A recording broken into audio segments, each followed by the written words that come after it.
Rajan. Monkey business at a zoo in Sweden. It did not end well for the 4 chimps who escaped their enclosure. 3 fatally shot by zoo personnel and a 4th was wounded. News and analysis, townhall.com. Well, many social media users thought a Canadian study that was published this month in the American Journal of Medicine had to be from the Babylon Bee. The study authors are getting reamed online after claiming that unvaccinated people are more likely to get in traffic accidents, and because of that, insurance companies should make changes to policies of unvaccinated individuals. Medical professionals and scientists responded to the study, calling it a joke and a misuse of data. One doctor pointed out that unvaccinated pedestrians injured in accidents were lumped in with drivers, and that not all people in accidents go to a hospital. Tasha Stevens reporting. Norway's central bank has raised its key interest rate by a 0.25 percentage point today, saying the move was needed to dampen inflation. The bank says that inflation, which reached 6.5% in November in Norway, has risen rapidly and is markedly above target. More on these stories, townhall.com.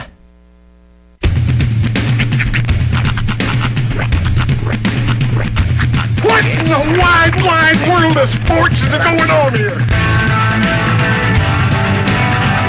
I promise you, whatever scum did this, not one man in this force will rest for 1 minute until he's behind bars. Now let's grab a bite to eat. Yeah, come on. I feel the hot wind on my shoulder and the touch of a world that is older. I hit the switch and check the number. I leave it on and then I slumber. I hear the rhythm ringing through it. Flamenco guitar and cumbia music. I hear the talking of the DJ. The travel listen, what does he say? I'm on a Mexican radio. I'm on a Mexican radio. Broadcasting live from high atop the J.P. White Building in downtown Roswell, New Mexico. It's Mornings with Mike Winters on 106.5 Roswell's Talk FM. Is that what I sound like when I talk? Now, here's your host, Mike Winters. And good morning, one and all. Welcome to Mornings with Mike Winters. I am he. That would be me, Mike Winters. Happy Thursday, everybody. Welcome to it. Yes, welcome to... We're 1 week and a half away from Christmas almost. Yep. A little less than that. The penultimate day of your work and or school week, and also the next to last day that your kids are going to be in school this year. Yeah, here in Roswell, they're all something to going to be on bear break. in mind. Yeah, we were actually, matter of factly, we're going to replay our interview here this hour with Brian Luck, Superintendent for the Roswell Independent School District.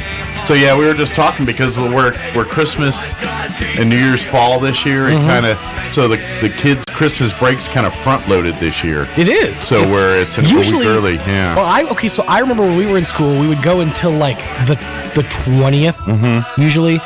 But it seems like, this year they get a good chunk. But they go back like the 2nd. It's true. Yeah. It's true. So, right away. Yeah, so it's kind of, whereas next year, because Christmas and New Year's are on a Monday, it'll do the opposite, where kids will get off like that Friday before Christmas next year, but we'll go like another week into the new year. So you get a nice little chunk of back. So it'll be backloaded next year. So when next year, when it's like Christmas break, sure it all, they just, because of the way the calendar worked out where Christmas fell, here we sit.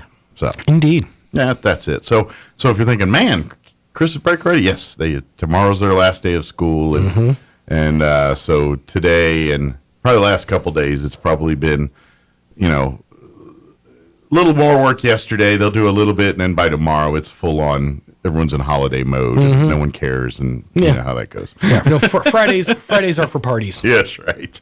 That's right. So I think my son's doing a book exchange. I think that's the thing this year, because my son's doing a book exchange at his school today, and then my daughter's doing one tomorrow. Nice, I like it. Well, they're right. They're both in that age where books. They should have a lot of them to be reading. And luckily, Dad had to go through and find the ones that Hunter hasn't destroyed. They're right. Well, that's the problem with kids' books. They kind of they're not because rarely does a kid read a book once.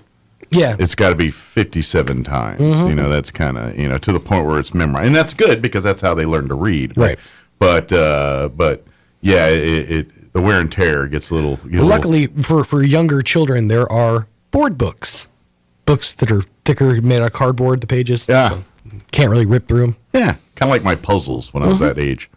You know, thicker pieces. Yeah. I had a puzzle of the 50 states, which coincidentally, I'm pretty good at U.S. geography because of that puzzle. But anyway, yeah, I remember as a kid just building it, rebuilding it, and it was pretty much just I think a lot of parents and people had them. It was basically a 2x3 board.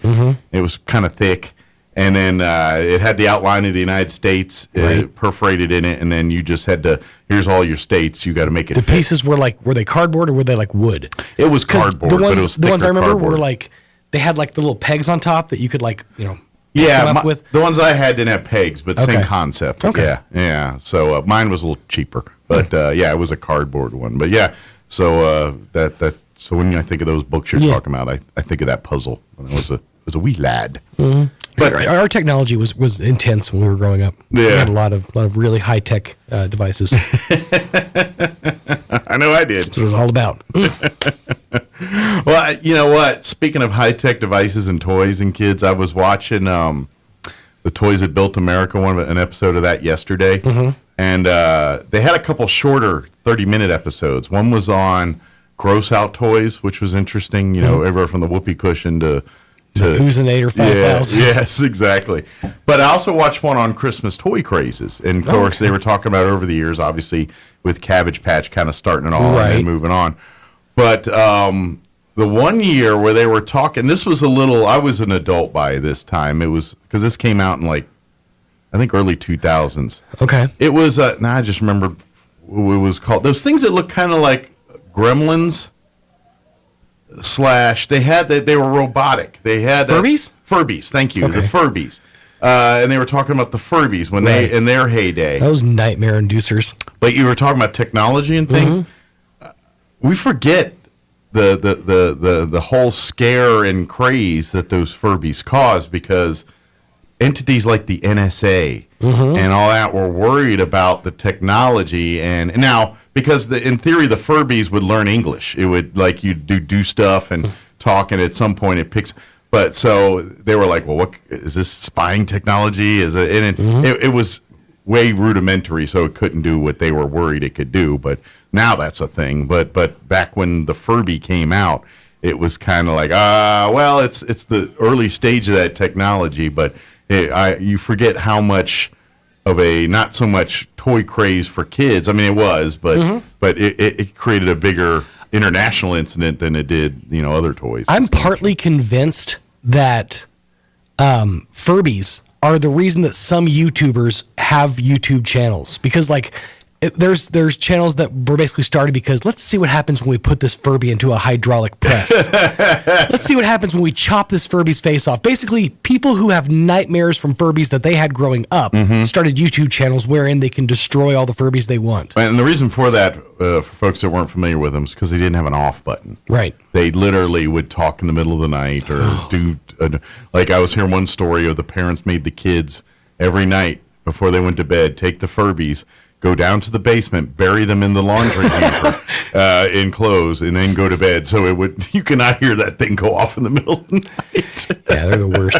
I had this. Okay, so when I was a kid, I had this gun, a toy gun, and it was a really cool thing because you pull the stock back and it would. You could pop like that, and it would sound like it was putting the clip in, and then when you shoot it, the thing would move, and it would just make the sound. Somehow it got shoved under my bed or whatever, and over the course of 2 months, this thing would just start going off in the middle of the night. I don't know if mice were hitting the button or something, but I would just hear random gun cocks in the middle of the night. That's nightmare fuel. Yeah. So I developed a bit of a complex for the thing. I would imagine. My room's haunted or something, but yeah. Cucarachas are angry. Something. It was getting weird, man. But yeah. I never actually, until just this second, thought about maybe it was like, stuff like creatures in the house. Could be. But I was just chalked up, we have ghosts. It's fine. It fit the narrative at the time. We just have ghosts now. It's what it is. Or it's another family member just completely messing with you. Right. My sister figured out. I was going to was your sister pretty savage? Okay, I feel like years from now, when like one of you are on your deathbed, you're gonna be like, "Hey, remember that gun?" It was me. It was me the whole time. Well, I mean, in fairness, I deserved it. What my go-to was we had this. We had the in-floor furnace in this house, and we had this plastic cover over the furnace that was right outside of our bathroom. So you'd walk out of the bathroom, and here was the floor vent, and we had this big, like, clear plastic cover over the vent, so you could walk over it and not, Sure. But the other side of that mat had these little rubber spikes to like hold it in place. Okay. Every time my sister would go and take a shower, I would go and just flip that mat. So the second she'd walk out of the shower, she'd be walking across these spikes. Right. And it, like, so many times, and she never not did it, or she never didn't do it. But she never got wise. I think she would like hop over the thing eventually, but yeah.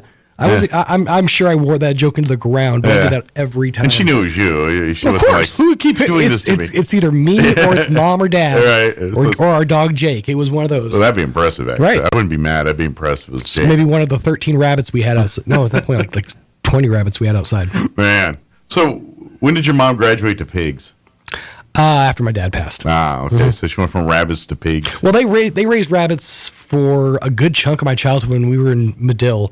I'm not even sure how that came about, but it was, my dad would we would breed them. He would butcher them. We would, we had rabbit on regular occasion, but he also made things with the pelts. Like he made gloves, I think one time for like my mom, or he made a coat for her one time. Like a rabbit skin coat. Oh, wow. It was very off-putting. I'm about to say, it does sound weird. Right. Cause we all had our, personal rabbit, and then I shouldn't know what it sounds like when you're butchering a rabbit, but I do. Oh. They make a very interesting squeal. Oh, no, it's too early for that. Yeah, I'm not gonna hit you with it, but all I can think of now is like your mom wearing that coat. And be like, there's Fluffy. There's a little bit of spots right there. It's Terrence right there. I'm moving on. There's portions of my childhood that I just completely forget about until I start thinking, it's like, oh yeah, that happened. There's a reason I am like I am. Hey, there's bugs. Makes sense. There's Peter. Terrence was real. Made me sad. Let me give you the rundown for today's show. While everybody's all sad and grossed out. Didn't mean for it to go there. It just naturally progressed there. You ever hear of a son of a rabbit when he dies?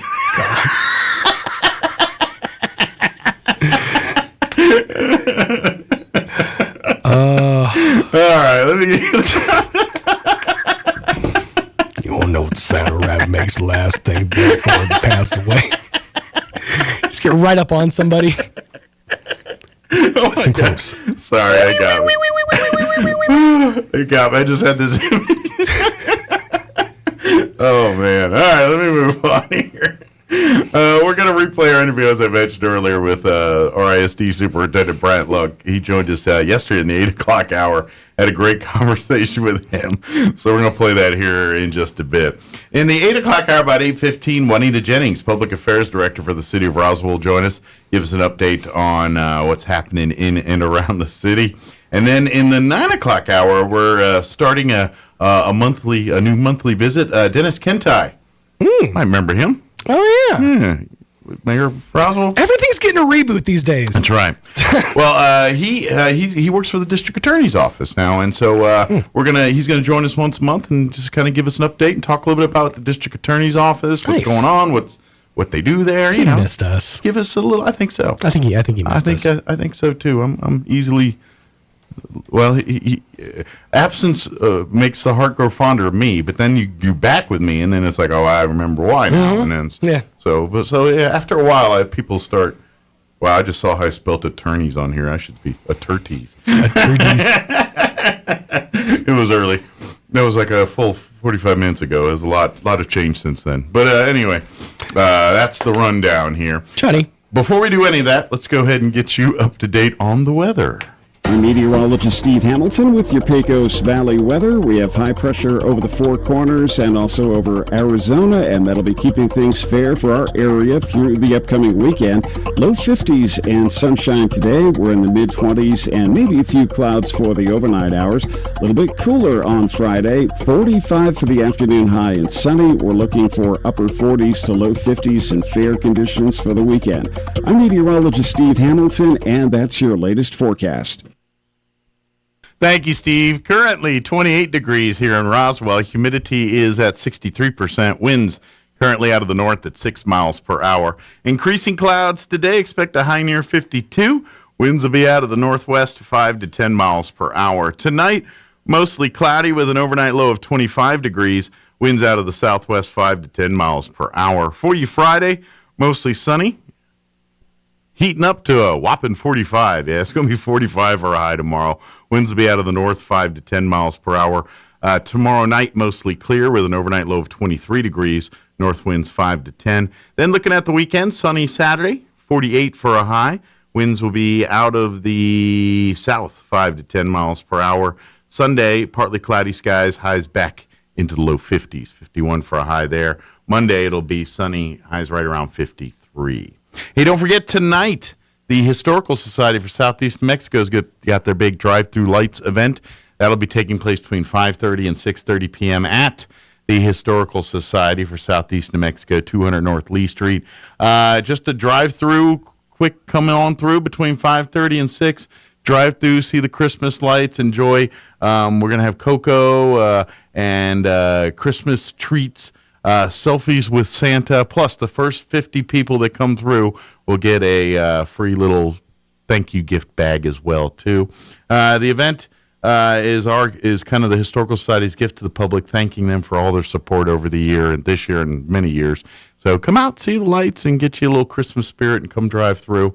And if you have any questions, more information, or if you want to donate or anything like that, but you don't have to, but if you'd like to, awesome. But nobody's required. We just love to see you come out and visit.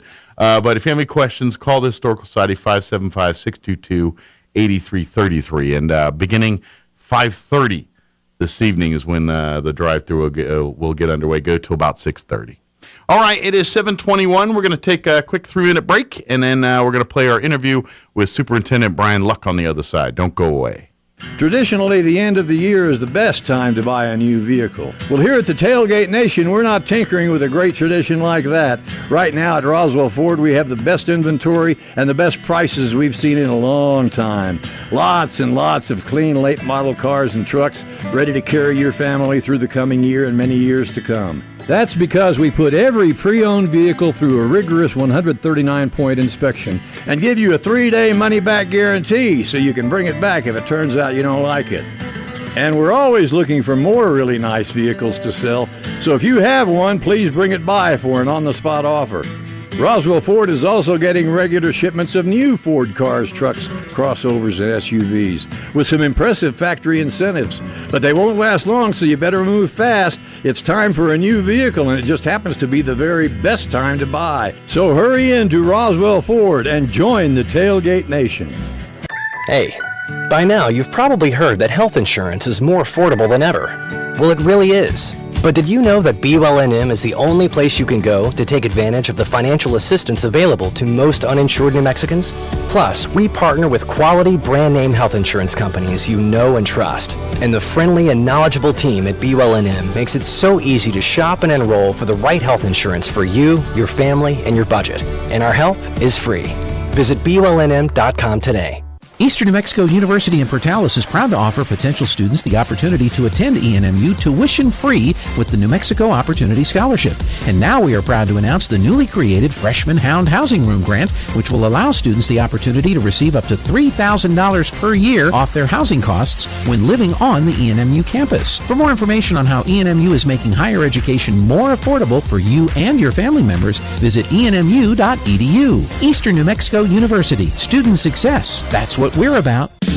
Jennifer here from Trustmark Roofing, and I know you've heard me say that you can trust Trustmark. but I want you to know what that looks like in real life. A few years ago, we installed a beautiful new roof for an older woman who was recently widowed. She was an artist and colors were really important to her. So when she said she didn't like the color of a brand new roof, we took that seriously. She had picked the color and signed off on it, but I just kept thinking, if she's going to walk into her house every day and be disappointed, then we're just going to redo it. So we did. We ripped that beautiful new roof off and replaced it with a slightly different color, and she was thrilled. Yes, it cost us quite a bit of money to make her happy, but I want you to know you can trust Trustmark to make it exactly right every time. If you have any roofing needs, call us at 575-755-ROOF or find us online at trustmarkroofpros.com. Trustmark Roofing, we put people first. Here's a Mornings with Mike Winters fun fact. The Goodyear Rubber Company researched and concluded that shoes wear out faster on the right foot than on the left. To fix this, just walk backwards for half the day. Here's Mike Winters. And good morning. It is 21 minutes after 8 o'clock, and joining us in studio this morning, Superintendent for the Roswell Independent School District, Brian Luck, back with us. Good morning. Good morning. How are you doing today? You know what? We're making it, baby. Good deal. I know families are excited. Teachers are excited. We're getting ready to go into the holiday break here. Yes, sir. Things wrap up, I guess, Friday for most everybody here as far as for the holiday break here. So yes, sir. So next week, parents, kids are all on you. Yes. We the way the calendar works, every so often you have this break, sure, where you've got a lot of time front loaded. Mm-hmm. Because you guys are going back like pretty early in 23 on this one. Teachers go back on the second, yeah. Kids go back on the third, which is a little surprising yes. for most people. But the way the calendar lines up, it makes sense. It was a nice 2-week break. Yeah. And then one of the things we'll talk about later is next year's calendar. And next year's calendar has us getting out with Christmas on a Monday. We get out that Friday. And there's a lot of people that have said, well, that's not a lot of time to travel. And as my comment so it's going to be backloaded on next year. Yes. And it is, as a teacher, I really liked that one because, man, this year January is going to feel like its own semester by itself. It's going to be, because let's face it, that's a dry spell for holidays for the most part too. I mean, you got President's Day and some of those there in those first 2 months of the year, but for the most part, it's not a lot going on till around Easter, springtime. It's a haul. Yeah. I mean, you get everybody back and get to going, and it's cold, and it's January. It's and the it's grind school. of the school year is and right after the break. I love every bit of that grind being back in person. Yeah. Well, that's just it. It's a normal grind. It is a normal. Kids in classrooms, and then you got, of course, it's kind of a busy time for extracurricular activities. Football's done, but basketball rolls in, and then, of course, a lot of the band and FFA and a lot of their events Judging. take place during that time, too. I'm pretty sure there's a basketball game every 45 minutes. It feels like somewhere in Roswell during that time frame, and our officials would probably say the same thing. So yes, there's a lot going on, and we're just again getting back into the grind, and just it feels so good to be coming up to a normal Christmas break. Yeah, whatever normal looks like now, but it's you can count on it. Absolutely, we're having it. We have early dismissal Friday, so yes. We're out at 1:30, and parents, we're looking forward to you getting to spend some time with your kids. Yeah, and they are too, and our teachers. What a much needed break, and getting to spend time with their families, and sure, and hopefully getting over this sickness. I was about to say, around. I know, I just know from my wife's own classroom and things, and I mean, certain days they're down to like 50% classroom, just because of the three different things going around right now. Well, it's COVID and flu and the whatever that other initial thing is that's going on. It's RSV. RSV, but I think you could insert any initials you wanted to this week. And it's interesting this year because it's everybody's still got that COVID kind of in the back of their mind. So when we roll up and we'll had a lot of the flu, and you do what you can, you treat it. Sure. Our doctors are doing as good as they can. I recommend get your flu shots. Those flu shots, there's enough evidence in years of proving where even if they don't nail the right strain every year, it gives you a pretty good modicum of protection against. So, yeah, you still might get flu, but it turns out to be a cold more than a flu, which I'll take that over a flu. Oh, yeah. Well, I've talked to several people, and my house was no different. Yeah. There's 4 of us, and we all got it at the same time. Mm-hmm. And, we were joking. It's like, well, now maybe we can enjoy Christmas. Sure. I mean, I know people in the controversy of the COVID shot and all that, yes. Do what you do best for you, but the flu shot, I could safely say, well, they've got enough stuff around on that. It is a good idea for especially if you're one that gets sick every year. Get that flu shot. That way, that's one less thing you got to worry about. Well, some of the smaller districts that don't have the substitute resources that we've had, have had to take a day or two here and there. We've been very fortunate. We mentioned last night at the board meeting that we've had certain weeks where we've averaged in the 90% fill rate with substitutes. I mean, that was unheard of 2 years ago. And that's what I tell Kim, my wife. She comes in, she goes, yeah, there was only like 50% of the class in today. The rest were out sick, and that's a big number for when you say a class of say 20 kids. Sure. Half of them, there's 10 kids in a classroom because that's a big notice. Well, it is. But again, back to the one a minute ago, it's normal. Sure. But what you guys are seeing is not so much COVID, right? It's more flu and the RSV or whatever it is. Yeah. Just sick. Yeah, it's just the crud. It's what happens every time around this year. And it's interesting. I still didn't want to get it, but I did my time with it. I did too. I had the cold and all that. I had no voice there for a week or so, and yeah, it was. My wife goes, and it's I know what's going on with the school and sick wise because I get everything. Whatever happens, my wife brings to me, and so it's been going on for 20 years. Yes, sir. I'm very aware of it. So odds are pretty good. And this time of year, I've usually got a sniffle or something almost every year. So my mother was a teacher. Yeah. So same thing. Usually you would know it's the end of August, start of September, because there would be strep throat or something. And you're right, it rotates through. Yeah. But the neat thing about that, like for our family, it would go through and then you deal with it and move on. We deal with it and go on to the next thing. And a lot of people, I think, are now in that mode now, which is a good thing to hear and see. And yeah, obviously, do your best. Mitigate. If your kid's sick, stay home. Yes. Do all the proper things. Wash your hands. Do your stuff. But we're moving forward. We're going to get stuff. And if your child has to be out for an extended period, get with your teachers. Get the makeup work. Get them. If they're at home, get with them so that they can maybe work on some of this stuff at home while they're recuperating. Obviously, if they feel up for it and things. But yeah. So just have a plan. That's all you can do. We had our secondary schools do robocalls the other day, just reminding parents just what you said. Mm-hmm. Yes, finals are important, but we have makeup plans. Mm-hmm. And, we don't need you walking into the building with 142 fever. Yeah. And we recognize that, and we're still open later. And that's something that maybe we as a society have to kind of take a look at, because I know, and you're right there experiencing it too, as we grow up, as we, decide to put us in places of responsibility, through that whole time, there's always been that mindset of toughness and like, oh, I got a cold, I'll muscle through it, I'll soldier through whatever. Oh, I got the flu, I can still come in and do some work, and that's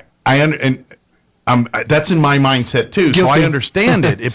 But at the same time, we as a society need to say, no, I appreciate your work ethic, but you're doing more harm than good by coming in. Just stay home, and we'll deal with it. Maybe and maybe that's something we as a society have to get a little bit better on, changing that ideology a little bit, because it's absolutely true, and it's certainly in the case in schools here. I get it. Yep. We want to make sure our kids, but there's ways to get that to them. We've proven that through COVID, if nothing else, that where there's a will, there's a way. We'll figure it out. Right. The important thing is you're healthy and Absolutely. and able to live to fight another day. That's yes. Yeah. So, well, that being said, last night was, I guess you could say, the final board meeting of 2022 for the. I hope so. I hope we don't have knock to on wood. It's the final board meeting of 2022. Here. Yes, sir. So, generally, are these quieter meetings because holidays? People have a little bit of holiday-itis going on, so people are like, all right, we'll worry about that in the new year, kind of thing. Or is it the opposite? I got 70 things we got to get done because the end of the year is now. I mean, I could see it go either way there, One thing that's been fairly consistent with our meetings over the last 13, 14 months is we've tried to highlight our buildings. And so at the beginning of our meetings, after recognitions, we'll have report outs. Gotcha. We call them 90-day presentations. And last night, we had something that had never been done, which is our two larger high schools, Roswell High and Goddard High School, report out. And so it was really neat for me as a former secondary guy to get to live back in that environment. And those are, we tell them 10 minutes, and it's funny because we know they can't do it in 10 minutes. Sure. But they talked about it. But it's more of a reminder of like, brevity is your friend here. Let's keep it brief but thorough. Well, and they did. Yeah. But it does open the door for a lot of conversations, and then, then we'll conduct business. So we've averaged about 2.5 hours for board meetings for quite a while now. Sure. And it goes back to just making sure that we do our diligence. Mm-hmm. But when you front load most of your meetings with a 30-minute presentation, at least one, it does eat up some time. It does kind of set the tone for you're going to be there a while. Sure. But it's all good stuff. It's all needed and good information. It's done because it's needed. It informs not only the school board, but also the public. If people watch or when people ask, you have the ability to answer, sure, whether that's your level or not. Well, and let's face it, our school board members, they're all dedicated individuals. They spend time in schools and classrooms. They do visit, but they can't see and hear everything. Right. They just can't. They're human beings. They can only be in so many places at one time, and so for them to make decisions on what's best for the district. Sure. These reports are a vital lifeline for them to understand, how to, in what direction to go on decisions and things. So. Well, I don't think the general public totally realizes how much time a school board member puts into this non-paying job. Sure. I mean, they get calls all the time. And if they're not retired, they got day jobs they got to worry about. That other job that keeps kicking in, and they're invited to things, and they go to meetings, and they go to trainings, and they have to give up their time from work to go. Like we had one in Albuquerque a few weeks ago, and it is a labor of love, and we want them as informed as possible. Absolutely. And the cool thing about this particular board that we've got now, they're going to hold accountable, and so when they say we want to see this, they follow up on that, and it's very nice. Because that's what they're supposed to do, and it's nice to see that. It is, and it's nice when the according to Hannibal Smith, I love it when a plan comes together. That's exactly what's going on. Well, and the taxpayer dollar, we value that, and not just the way that it sounds. I mean, it's important to me that my staff and my teachers realize that, there are people in our community working 2 or 3 jobs, sure, so that we can have a job to do what we do. Well, and we're very thankful because I was watching the news last night. Now, this doesn't impact Roswell, but it's schools, and I'm like, we're not in those shoes. Rio Rancho was on the news last night. Basically, they're in dire need of maintenance on some of their high schools and things. And basically, they've got a problem of they need and I'm just making up the numbers, but just to give you a general consensus, they need $100 million, and they got about $5 million to do it. And our RASD has been very good stewards of the money and things, and because of that, we don't have those situations here. I mean, they always want more money, and we're trying to make lemons out of lemon or lemonade out of lemons here, but at the same time, there's not a lack of want because they're, you know what I mean, to that level, and so I credit yourself, the superintendent, and that entire board. and boards have passed too, right? For doing that and being those good stewards, because you know how hard it is to run a district when they don't have the bare minimum things they need to do that, and it sounds like that can got kicked down the curb a little too long, and now they're paying for it. So we don't have those problems not anymore. I mean, that was a very big problem 20 years ago where they had to play catch, but the district is almost caught up.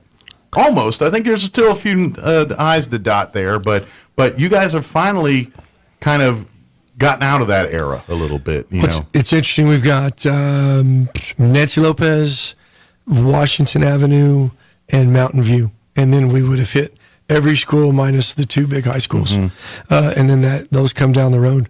But that's been the vision of the superintendents and the board prior to me.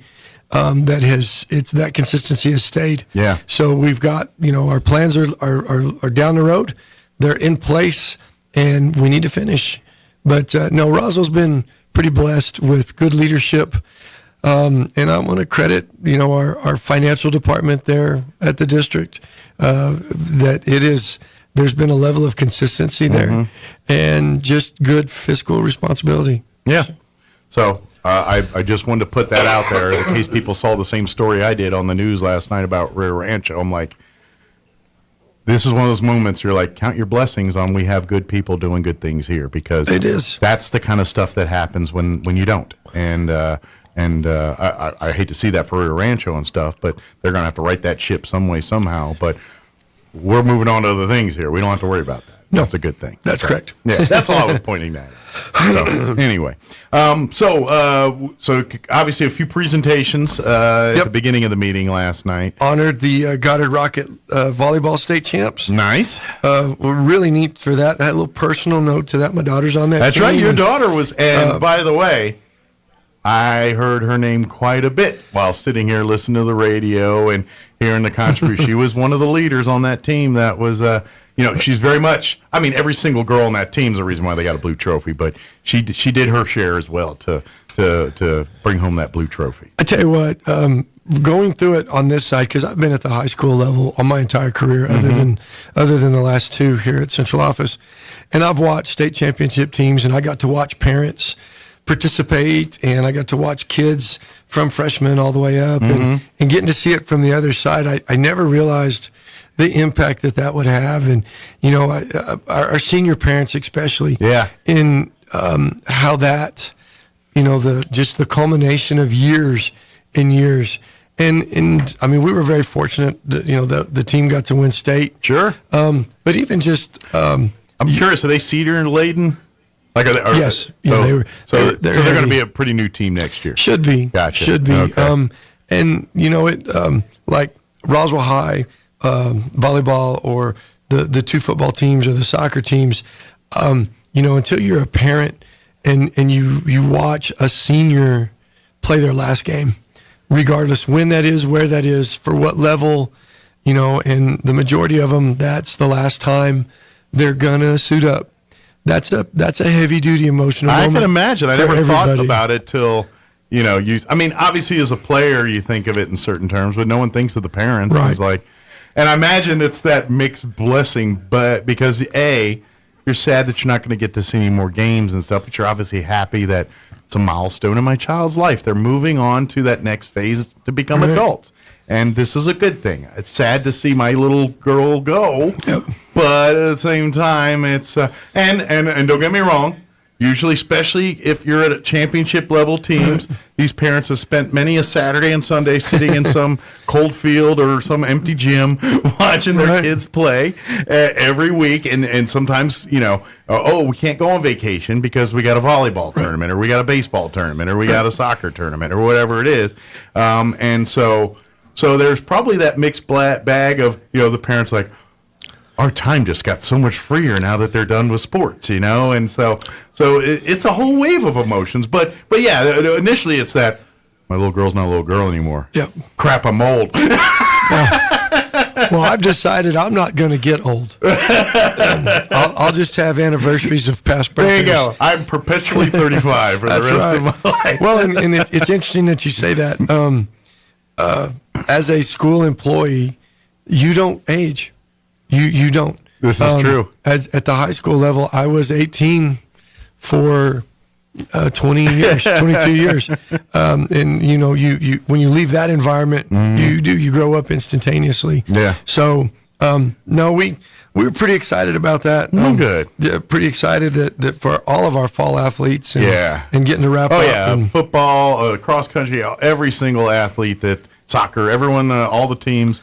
We're so proud of every one of it. Roswell, Goddard, Gateway, all the schools, private, doesn't matter. We appreciate everyone. Well, and it's interesting that you bring up Gateway. They were on a court 2 over from us, and they were playing their state championship game. So if there was a break in our action, the fans were cheering across the facility. Yeah, hey, there's some local likewise. kids. And it was pretty neat to see that. So. It is kind of a us locals versus the world kind of mindset anytime you get to a state playoff. It is whenever you cross. Yeah, and it don't matter what sport it is, whether it's basketball or volleyball or football. There's that mindset. No, and it's you see it more often in basketball and volleyball because it's those tournament styles, and volleyball particularly, where there's multiple teams playing in a. By the time football, obviously it doesn't go that way, and I'm not sure if the basketball state playoffs, do they have their own courts, or do they divide the court on that? I couldn't remember on that one. That's at the pit, and if you've never done one of those, that is an experience. I'm always hearing the radio, getting it on the air, so I'm never physically there. I'm always the one putting it back on here. So. New Mexico State Basketball Championships is one of the best in the nation. Yeah. The pit, it's just something you have to experience. Yeah. So. Just wish they had better internet. That's my own little... I'll talk to him about that. Or better access to it. I just wish they'd let Gene do it. I know, right? We've been saying that. Yes, I think I've heard that. But at least we got a way better chance of you seeing it. But anyway, that's right. Sorry, I should keep to We're myself good. on those things. That's another conversation for another day. But so back to the meeting here, kind of wrangle it back in. So after we honored the volleyball team and stuff, what's next? We talked community schools presentation. Okay. We have one community school that's up and running right now, which is Sierra Middle School. Okay.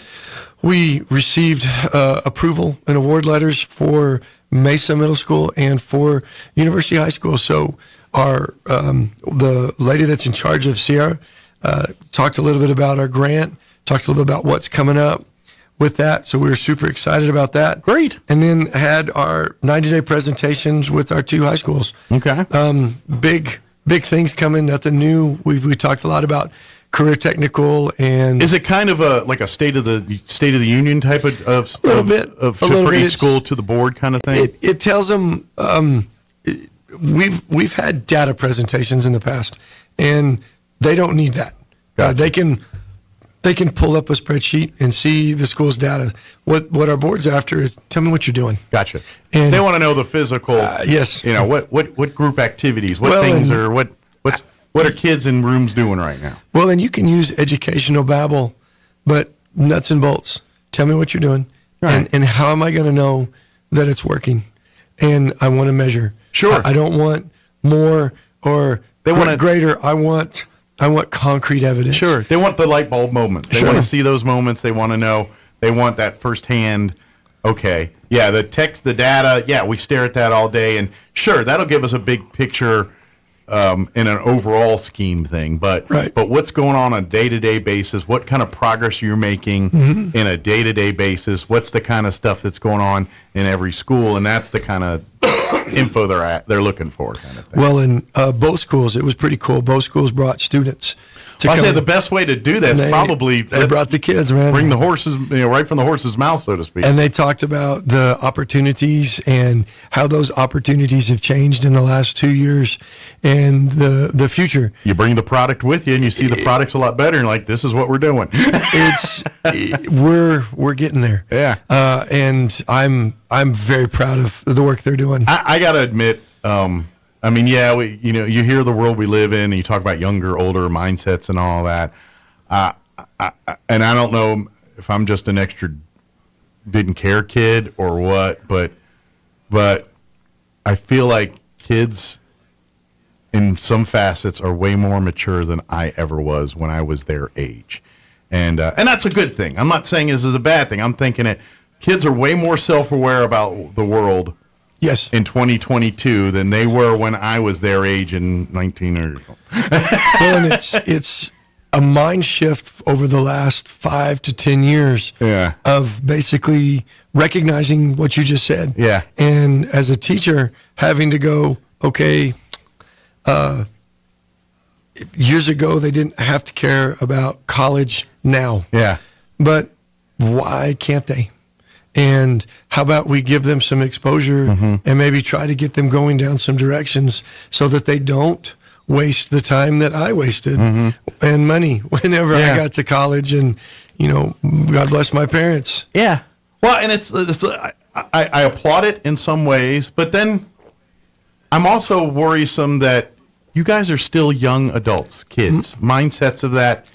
And you should not throw all of that aspect of your life out the window just yet. There is plenty of time in your life for you to worry about stuff in your 30s. Enjoy your teenage years a little bit. Yes, socially aware, being, getting to be good human. But at the same time, football game or, a party that isn't crazy, But, I can assure that's you. part of being a young kid. I can assure you some of our kids are enjoying their teenage years. Yeah. Plenty. Good. Okay. I get worried sometimes. It's like, you're hearing so much about social awareness. Are you just enjoying life, man? And just, enjoying the great things that life has? And because it makes you deal with that other bad stuff so much better if you got a better grasp on it. The neat thing that I've seen is we've been talking for years about responsible young men and women. And one of the things, it's a side note that I've seen from some of the way our high schools are moving is it produces that. And that is one of the biggest things. Down the road, I don't know what's going to happen with your academic endeavors. But if I can have a student or a group of students or hopefully classes of students graduate from our high schools that know how to show up, absolutely, to work hard, to have a value for creating a good life for their family. That's huge. And I'm wondering, I know we're getting philosophical it's here, all good.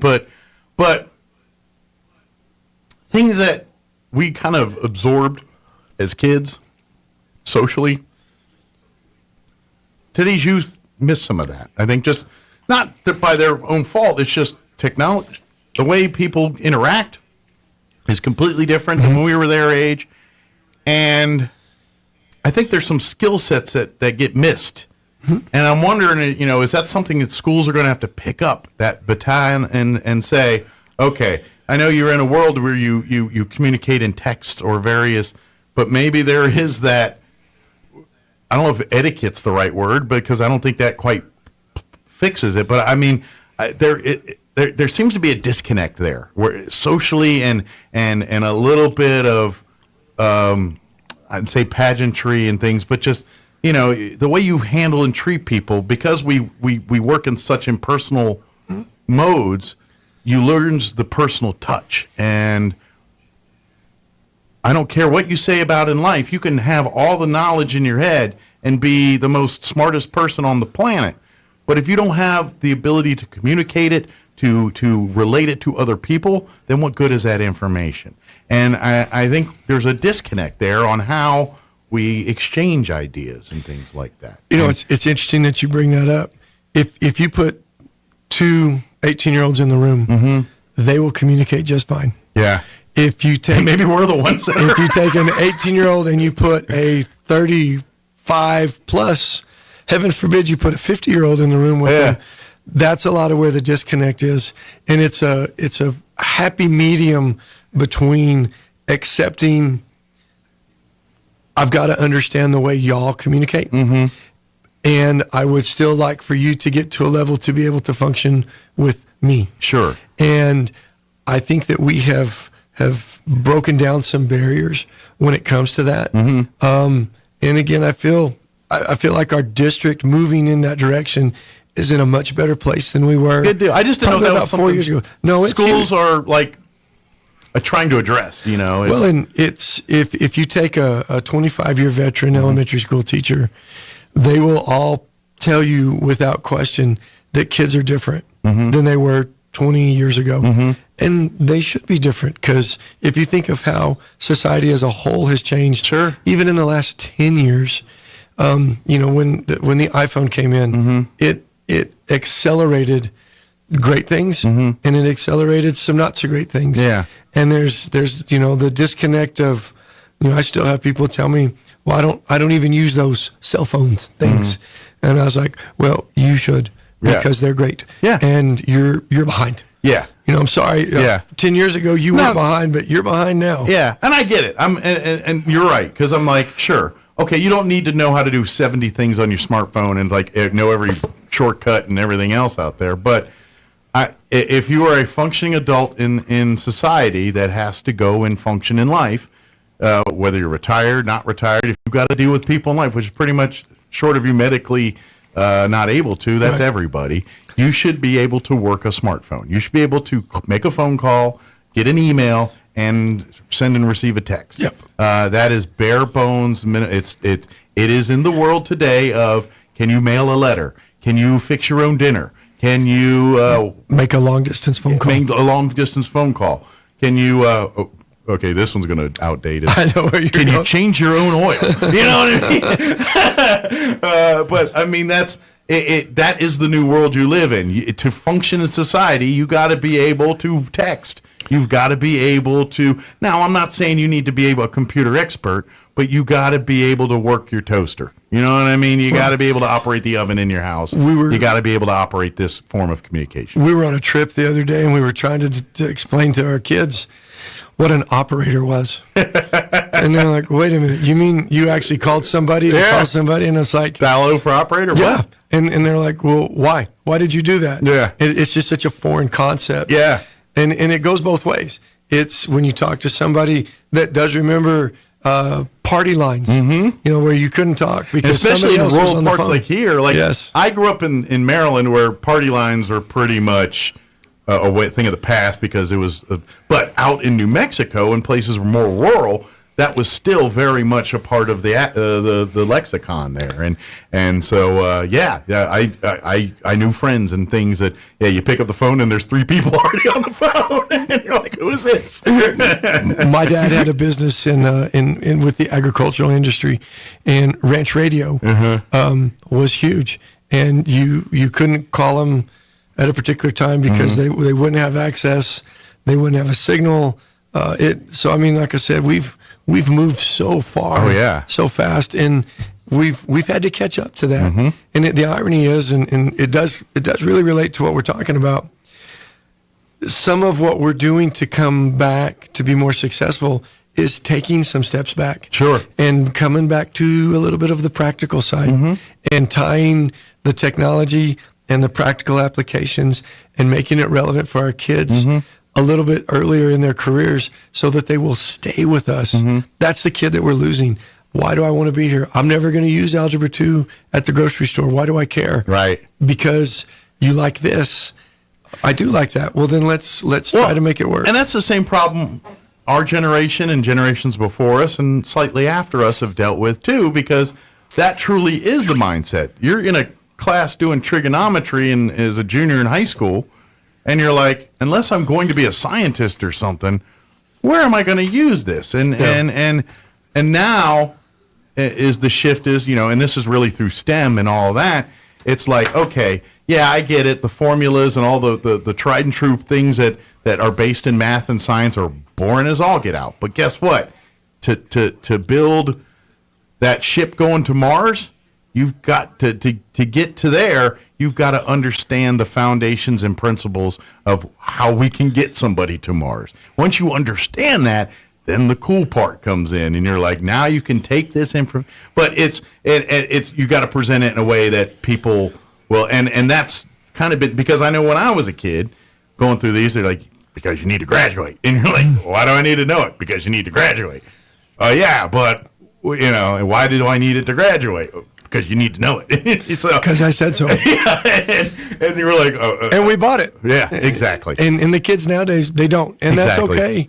One of the neat things that we've got going right now is several of our classes have industry certificates, safety certificates, mile marker certificates that the kids actually can take now, and they can go out into the workforce. And when they apply for jobs at different locations, they have these, and they have them in a portfolio.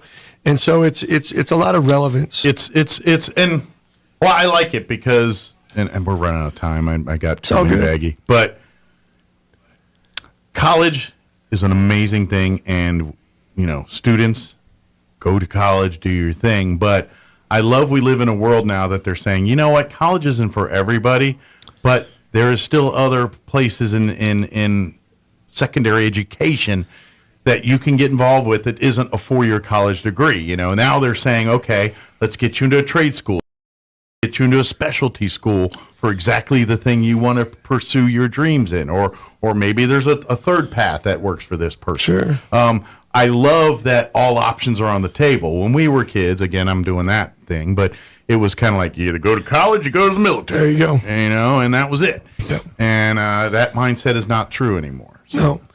Real quick, because I do know we're running out of time. Yes. Wanted to hit, we did approve a medical cannabis policy, and just want to debunk a couple myths.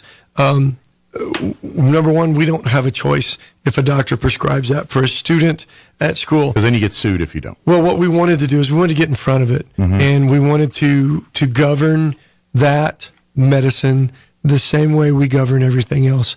So our policy is very clean. They can't smoke it. It has to come accompanied by doctor's orders. So if anybody has any questions on that, please don't hesitate to reach out to me, because, like I said, we've built a really good policy. Sure. That's equitable and it's safe. And I'm not, in by any way, shape, or form, an expert here, but I'm assuming most cannabis medicines that a underage person would be getting probably come in a pill form of some kind. They have to. Yeah, it's not. According to our policy, they have to. So that being said, it's probably treated like if your kid gets prescribed pain medicine or any other what's considered a narcotic, it's treated that same way. I'm sure the nurses get a hold of it and they distribute it as they're supposed to, and so the kid's just walking around with cannabis in their pocket. I relayed that to a parent 2 ways. I said, if you insert the word EpiPen or Ritalin everywhere you see cannabis, that's the policy. That's the policy. Yeah. So it's pretty cut and dry, pretty straightforward. If you have any questions, like I said, don't hesitate. Reach out and ask and talk. Reach out to me versus Facebook, please. Yes. Yeah. Talk to people that can give you real answers, not their opinions. Sure. Oh, I'll give you my opinion. Very good. Is there anything we didn't get to cover you wanted to make sure we did? No, I think I want to thank everybody. I hope everybody has a Merry Christmas. You too. Hope everybody gets a chance to reset. We've got holiday basketball girls tournament coming up, and Pokecorn and the holiday. We will be carrying all the games on KSVPTV.com. The Goddard and Rocket games will have announcers for and everything. The other games will just be there to watch, but we will have all of the games, KSVPTV.com, for Pokecorn and the holiday tournament. Well, and I would. That's awesome, and I love that KSVP. But go. and I will say that, man. You know what? Even if you just go to one, I don't care which school it is, but go to one and get that. We do this for the out of town friend, so kids from some of the other schools, their families can watch. Your out of town grandparents can watch. If you're in town, get your butt to Ground Zero and to Roswell, the Coyote Den, and root on these teams. I tell you what. So I've got. I mentioned the daughter, and I generally don't like to do that, but she also plays basketball. Okay. So we rewatch the games, and we critique. So, good. So you use it as a coaching type. Sure. That's what a coaching tool. That's what it is. Absolutely. Let's rewind that slam real quick. Hold up. Forward, right, forward, right. But unfortunately, it's like, why'd she slam it on you? Yeah, maybe not so much on that one. But as always, appreciate the visit. Thank you for coming in and joining us each month. And we look forward to 2023. And obviously, anything else we can do outside of our normal scope here, let us know. And we be happy to help here. And likewise. Yeah. And I would advise, too, I'll communicate with you always, weather delays. Yes. Yeah. So if people, he's always been one of the first people that, or I don't know, but I'm one of the first people I get a note from him whenever those weathers happen. And of course, some of the other Super and Dexter, they're all pretty good about reaching out, too. So we will keep you up to date. Please. And as soon as, of course, I do get a robocall, which you usually beat the robocall. There's been one or two times, because my wife, where the robocall beat you, but most of the time you beat the robocall for me. I never realized just how much fun that decision-making process was, and how stressful that was. So I know. It's already 9 o'clock. I got to shut up. I'll get in trouble. You're listening to 106.5 Roswell's Talk FM, KEND or Roswell.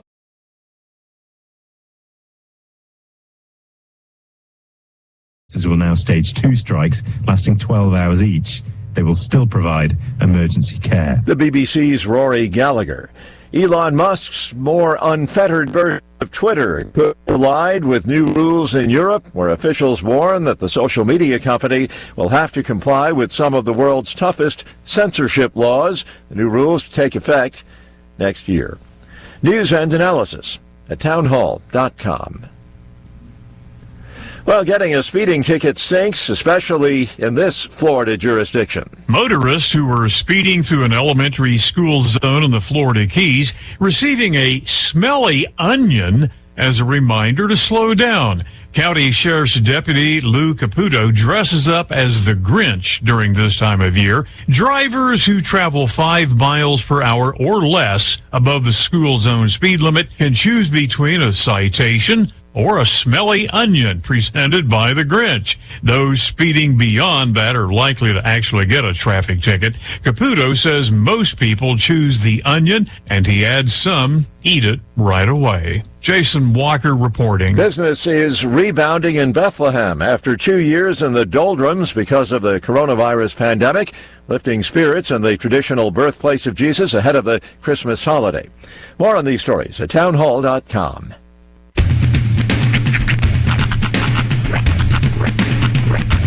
What in the wide, wide world of sports is going on here?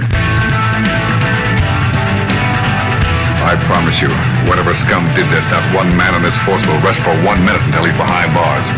Now let's grab a bite to eat. Yeah, come on. I feel the hot wind on my shoulder and the touch of a world that is older. I hit the switch and check the number. I leave it on and then I slumber.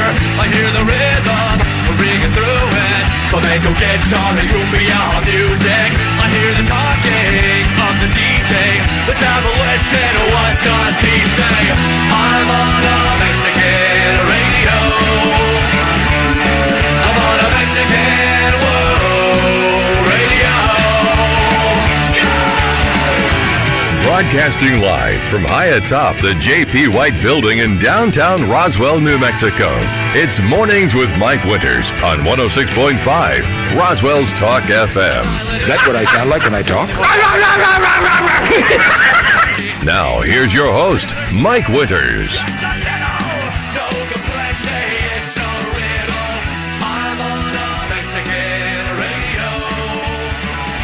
And good morning. It is 6 minutes after 8 o'clock. Welcome to hour number 2. The Deuce. Mornings with Mike Winters right here on 106.5 Roswell's Talk FM. Happy Thursday, everybody. Mm-hmm. Hope you're having a good one. Yeah. It's the Thursday before Christmas. That's right. 10 days and counting. Yes. Yeah. It's not the last Thursday, but it's the Thursday before the last Thursday. That's right. So, so get your shopping on if you haven't done that. You got, I guess you say really 2 weekends, but really this is pretty much the weekend you need to get it done. If you want to wrap gifts and everything else, you need to get her done. Yeah. This week. Especially if you're traveling and got a lot of plans next week for the week of Christmas here. But I feel like next year I'm going to get it right. I always say this. Next year I'm going to get it right, and just this year. it's not right.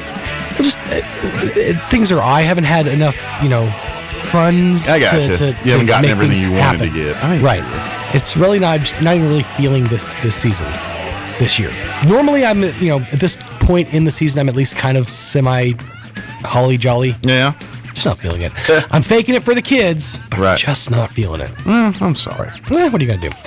But the good news is things are coming through for the kiddos. Finally got an Amazon delivery that actually went through, so my son's gift is on the way. Nice. And he's gonna, absolutely love that. I've heard what you want to do for the boy. Have you got the daughter lined out yet? Yeah, I got her figured out. Good deal. It's she's getting an upgrade this year. She's a little older, so she probably likes a little bit more advanced toys than Hunter would. Right. Well, I'm pretty sure she's not listening right now. I'm getting her a bike, a bigger bike, because she had a smaller bike, but it's just she's outgrown it. Nice. So a bigger bike without training wheels, so she can finally start to work on that and learn. Learn how to. And some knee pads or in a helmet. Yeah. You might want to learn her the way I learned how to ride a bike once. I basically rode my bike with training wheels till the training wheels broke off. Really? And I was like, hey, I'm still going.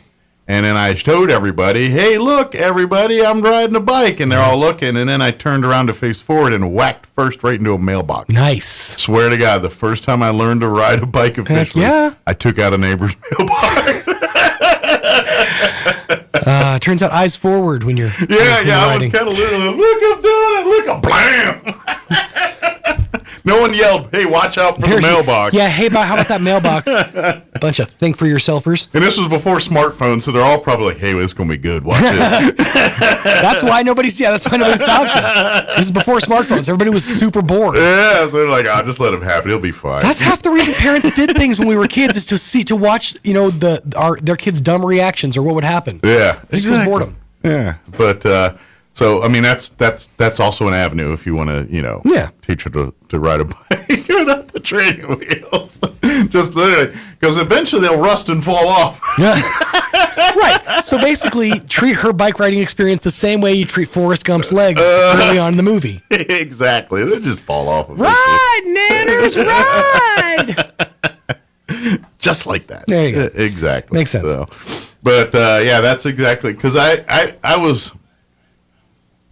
felt like I was later than some other kids to learn to ride the bike. I didn't want to let the big wheel go. Well, I was pretty late to the game too. Although I remember, I think I learned around like 7 or 8. Yeah, I think I was around that same age. She's 8 or 9 now, so I figure she's. Yeah, I'm right in that. I was about the window I learned, but I felt like other kids my age were already riding bikes. Right. At least 1 or 2 was. I was like, I want my big. I loved my big wheel. My big wheel, because I had 2 big wheels. I had a great one and a god-awful one. The great one was the OG original big wheel. The orange one, the one with the 3 different peg areas to move that little seat thing back and forth. It had the little power slide brake jobber on the side. Yeah, I loved that big wheel. By far my favorite. I also owned a Flintstones big wheel, which same concept, except for the adjustable chair. It had that Flintstones bench. Nice. Except for that Flintstones bench is quite possibly the most uncomfortable chair ever made in the history of chairs, because the back was quite leaning forward a little bit. So every time you sat in that thing, now granted, I was 9 and it was probably meant for a 6-year-old, so maybe that was part of the problem. But that thing would dig it. I couldn't sit in it because my back hurt so much and this is like 8. You're not complaining about back pain when you're 8. Right. But I'm riding around like, this thing's not comfortable. Give me my other big wheel. My other big wheel, I rode it so bad that the front wheel had a divot in it, and so it was not even round anymore. It was like, right. And the Flintstone one had like those stones, fake plastic, but they looked like the Flintstone stone wheels, and so it was a cool looking big wheel. It just was not a comfortable ride. Not a fun ride. But eventually my big wheel broke. Like I used to jump ramps with it. And at some point that fork just went and it was done. So I had to Flintstone it for a minute. You literally rode it till the wheels fell off. Oh, I did. It was my transportation, man. I went everywhere on my big wheel. That's awesome.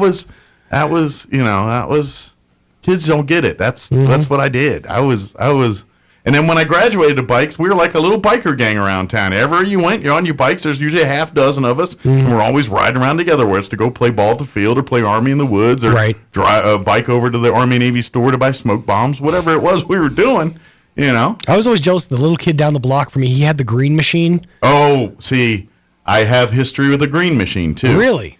That thing I didn't even know how to ride it. I was the thing was very odd. So during the summers, my grandmother and father, my father's side, they lived in upstate New York. So they would, as I got a little bit older, they would let me go up there and stay with them for 2 weeks during the summer and all that. Well, they're grandparents. They lived in a neighborhood with a bunch of other grandparents, and there was like no kids that lived in there. So the 2 weeks, unless one of the other grandkids happened to be just around town that same week I am, I had nothing to do, no one to play with. It's kind of, yeah. I'm going to go to the river by myself, sitting in the van. But anyway. Skip a stone or two. Yeah. But like I said, they're all grandparents that have grandkids. And so my grandparents had like toys from the 50s laying around. Like they had a cool merry-go-round thing for a hot minute in the backyard that I loved, but it was a complete death trap and probably would have killed people. Every merry-go-round in history is. Those things are terrifying. Yeah. But anyway, but one of the neighbors had in their garage a green machine that was there for their grandkids. Okay. And so they were like, oh, you can play with it while you're in town. So it was me just running the streets of this neighborhood by myself in the green machine. Now, the green machine was the sleekest, coolest ride. It's very cool looking. Till you want to turn. Right. That thing does not turn. It's got those two levers, but at best, you get like maybe a 30-degree angle of turnage. It veers. So, yeah. You got to lean. It's got to lean heavy. Yeah, so it was the coolest, baddest-looking machine out there, but a big wheel would blow the doors off. I feel like the kids that had the green machine are like the adults that run international harvesters and combines. Yeah. Like controlling everything with levers. Yeah. The ones who are good at it. I mean, because I didn't have those skill set. The green machine would have been better designed if the levers were on the outside where you had a little more angle. Problem was they're right inside, and it was going to that front wheel. So it basically gave, if you went this way, it gave you about that much turn, and then this way it gave you about that much turn, and it just wasn't enough to get her done. Right. So, but boy, howdy, did you look good riding down the street till you had to turn, till you hit that mailbox again. Mike ride his green machine with his Mr. Microphone. Hey there, hot ladies. We'll be back around to pick you up in a minute. Yeah. But the one thing about my grandmother's house was they lived about, I don't know, quarter mile from the river. And that was fun because you can go down to the river and skip rocks and do rock, stuff at the river. Yeah. So there was a place you could swim, but I was not old enough to be left alone to swim there, and so I did not do that. But we had in my hometown, we didn't have a creek. We had a crick. Yeah. Up there is all creeks too. It was very little, up there very little water, and most of it was standing. But boy, did we play in that water! Yeah. I attribute that to having a decent immune system. Like I just immersed myself in it for most of my life, most of my childhood. I completely loved all my time doing that stuff, and I came across my first snakes and things in the wild, and had my own little because they had a lot of like real thicket woods and things and stuff. So I spent a lot of time like hanging because again I didn't have friends up there in New York. It was me and by myself, and so I spent a lot of time doing build my little forts and things up there and hanging out in the woods up there. But when I wasn't green machining it. Right. Let me give you the rundown for this hour of the show. Juanita Jennings, Public Affairs Director for the City of Roswell, will join us here in just a bit. Give us an update on what's happening around the city. Later on, we'll get you up to date with the news of the local variety, along with your Wall Street Town Hall business update and whatever else we can come up with for this hour of the show. Yes, Roy. Update. It's Sarah Bradley. Sarah Bradley's here today. So swapping out with Sarah Bradley. So Sarah will join us here in just a bit. Thank you, Roy. I saw this meme yesterday. It just made me chuckle. It's Paul McCartney's Wonderful Christmas Time is about friends practicing witchcraft, but then someone walks in and they have to suddenly act all cool. Think about it. The moon is right. The spirit's up. We're here tonight, and that's enough. Then somebody walks in, simply having a wonderful Christmas time. Quick, act natural. So I'm never going to not hear that. It's all about tone. That's right.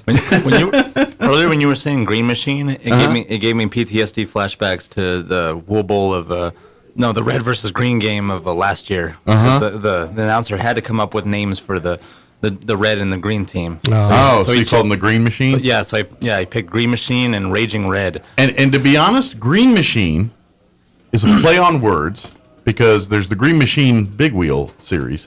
But if you ever watched the original movie of what's the name of it? The one where Burt Reynolds and their football players in prison. Longest Yard. Thank you. The original Longest Yard. Their team was called the Mean Machine. Yeah. Oh yeah. And so Green Machine would be a play on that. So.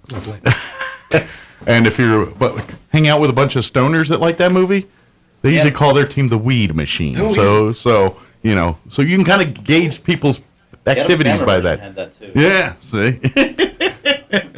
All right. It is 18 minutes after 8. Let's get you up to date on the weather. I'm meteorologist Steve Hamilton with your Pecos Valley weather. We have high pressure over the Four Corners and also over Arizona, and that'll be keeping things fair for our area through the upcoming weekend.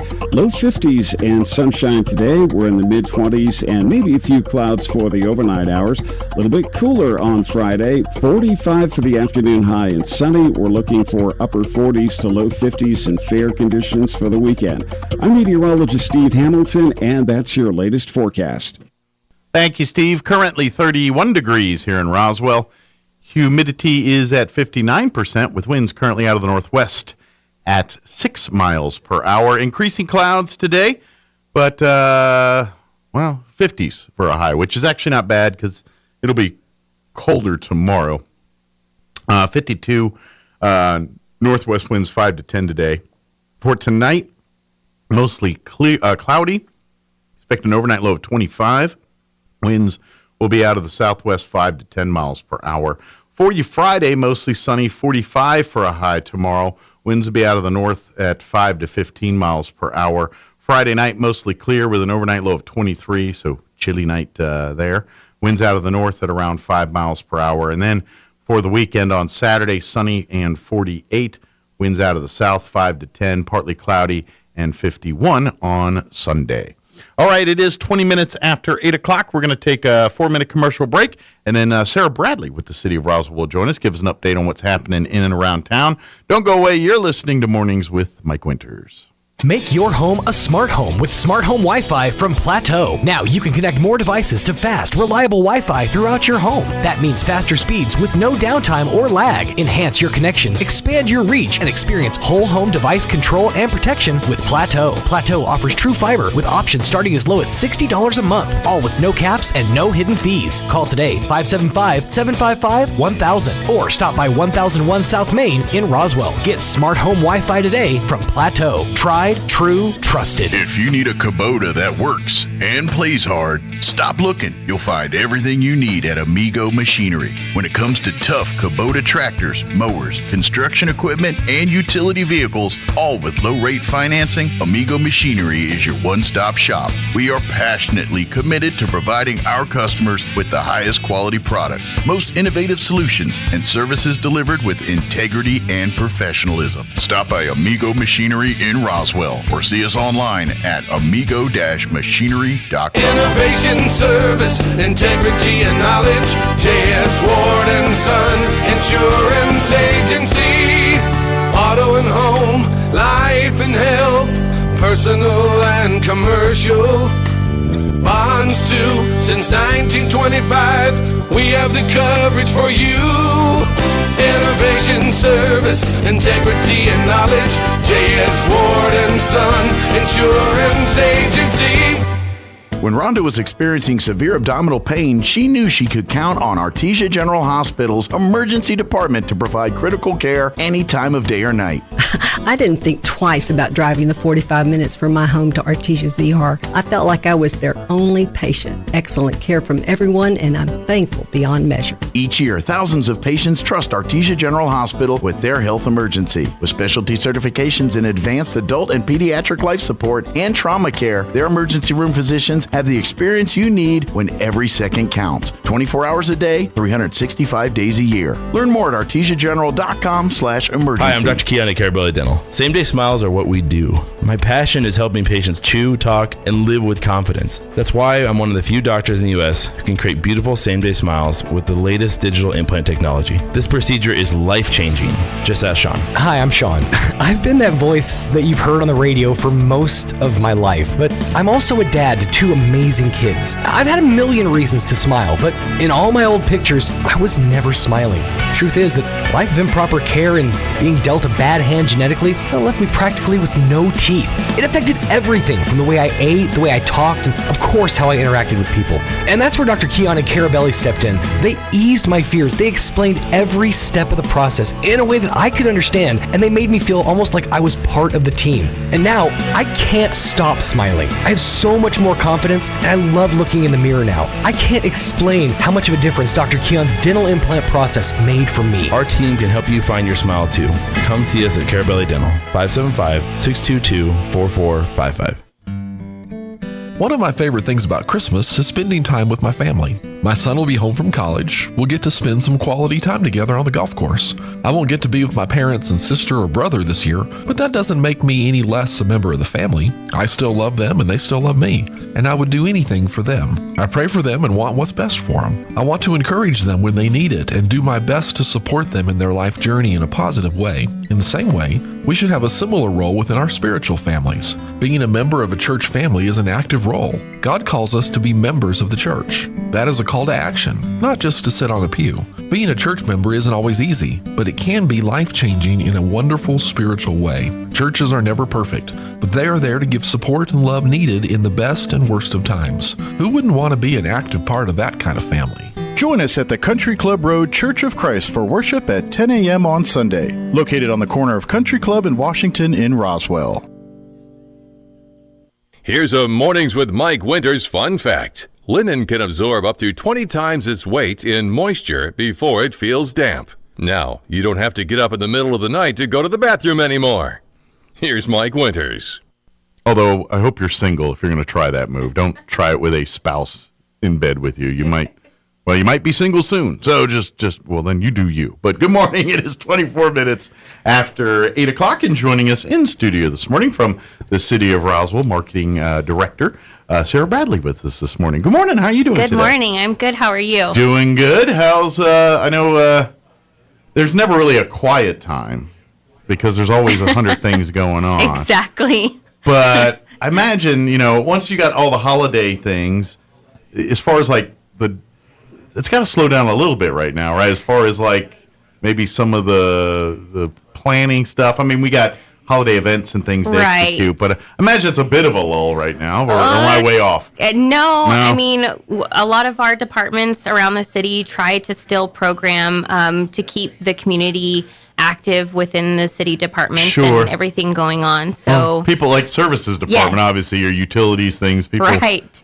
People want those things when it's the holidays. I agree. I like my toilet flushing and my trash picked up and things like that too during the holidays. So yeah, but I know from like city council standpoint, maybe your workload gets a little light as far as directives from there, because they probably are. I mean, they just met and things, but they're going to kind of table some of the bigger things probably till next year, where they can kind of roll up their sleeves and get into it. So But that being said, there's still a lot going on. There's still a lot of holiday stuff for you to do through the city, directly through city partners and things like that too as well. Right. So, please go out there and enjoy all of it. Yes, and so our Recreation and Aquatic Center, they are doing their Winter Around the World camp. Okay. For kids ages 5 to 12. Cool. Camp dates are December 19th. Through the 23rd. Cool. And December 26th through the 30th, so during their Christmas break. Nice.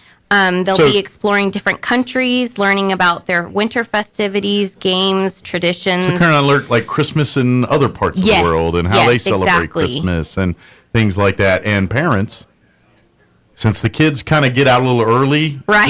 Because of the way the calendar falls, you might need a place to, I don't know, keep the kids occupied while you help Santa get Christmas ready. So this might be a good opportunity. Yes. Hint, yes. hint, nod, nod, wink, wink. Yes. And there's still spots. So cost is $55 per child per week. You can register at roswellconnect.com or give the Recreation Center a call and get more information. Right. And I imagine, too, it's, because obviously it's the Christmas holidays, families have plans and things, so if you have to miss a day to go do Christmas stuff, no biggie. No big, Right. But it's there when you need, when obviously to give the kids enrichment and things, but at the same time, keeps the kids out of your hair so you can, handle business. And I know that's probably the biggest gift many parents can get right now. Exactly. So please take advantage of it. Yes. So good deal. And then we still have Recreation Center still has their basketball registration open. Okay. What's the deadline for signups on December 31st. So you got to the end of this month to get that done, end of the year, basically. And when do they actually start playing games and practicing and all that? I believe, and of course I didn't write it down, but parent meeting and coaches meeting are sometime towards the beginning of January, and games start within the after first couple weeks of the new year. You'll start getting practice and getting uniform, getting all the stuff ready for the league here. Right. But if you and remind folks the age groups and everything. 9 to 12 years old. 9 to 12. So if you have a child between those ages that would love to play basketball, and again, this is all skill levels. If the kids never picked up a basketball in their life, or you guys been shooting around in the backyard for a few years, either way, love to have you. I would imagine we're getting kids to sign up, but we need more officials and coaches too. Coaches and referees. So adults out there, I imagine for referees, is it 16 or 18? I don't remember off the top of my head. I think it's 18. I don't either. Ask the Recreation Center; they'll be happy to tell you. But I believe it's 18. But if you're interested in being an official or being a coach, now this is 9 and 12-year-olds. Yes. You're not coaching the Final Four here. Right. It's just teaching the basics of basketball and teaching, the elements of a team sport to these kids. Yeah. So you don't have to be Wes Unseld or Kareem Abdul-Jabbar to do this here. But deadline is the 31st. So correct. Very good. And then and you can go to roswellconnect.com. Which is the city's recreational side of things. So if you want to pay your water bill and all that, you go to the city's government page, which is roswell-nm.gov. But if you want to get passes to the museums, or if you want to go to the zoo and do something at the zoo, or if you want to participate in anything at the Recreation Aquatic Center, you'll go through roswellconnect.com. Correct. So that's where you go. Of course, you can always come by the Recreation Center and call and talk to the people there, and they'll be happy to help you. But if you like doing it all through the internet and all that, if you want to get like pool passes, things like that, you can easily do it through the Roswell Connect website. Well, and they make sure they're very active with keeping their programming updated on that site too. So programming that hasn't been released yet, sometimes they open those up early. And gotcha. So if you want to get like the sneak peeks or the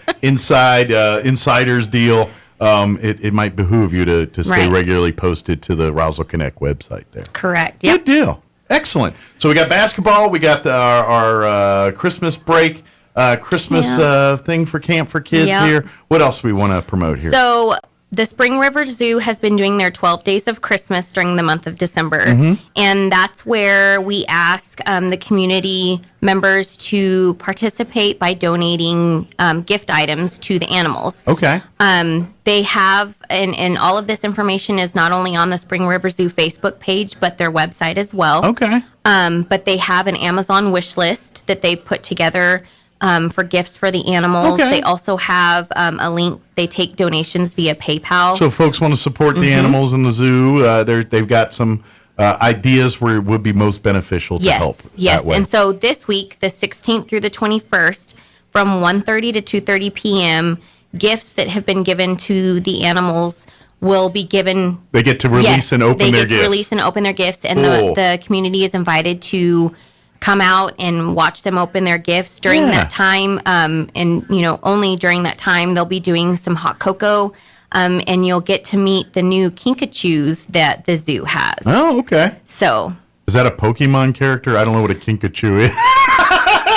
I can't. I gotta look that one up on Google. I am not sure what that. Absolute cutest things ever. Are they like? And they're new enrichment animals, and are they kind of like a koala size, or are they more like? I'm they're trying to figure out. smaller. Are they a bird or what? Are they? No, they're like. I don't know how to explain it. They kind of look like ferrets, but they're bigger than ferrets. Okay. So they're kind of in that family of groundhogs, or no, those... they're. Are they zoo furry Facebook, or are they? Yes, Okay. our zoo Facebook page has them on Okay. there. We introduced them December 1st. Do you know where they're native? Where they're from? I don't. I should. A name like that, I feel like it's Australia or somewhere not near the North America. I think it's. I was. I have to look because I've never heard of this animal, and I hear it now. Full disclosure: when I was 14, I was very fortunate.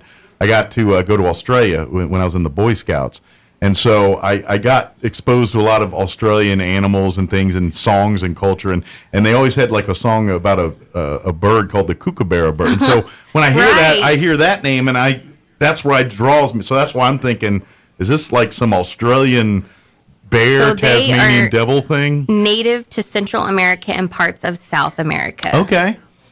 And I got so if you go to our Facebook page, there we let them out to the public December 1st. They have like a possum slash they're adorable, and they're the new educational animals. So they're training them to get used to human interaction, Sure, and gotcha. so you coming out actually is good for the animals and Correct. Getting them kind of acclimated to their surroundings and their environment and things like that. So very cool. But they'll be brought out during this time. And what's for the date again for all this? December 16th through the 21st, Okay. from 1:30 to 2:30 p.m. So it's starting tomorrow Yes. through next whatever was that Monday or 21st is Monday or Tuesday, whatever day that goes out to. Yeah.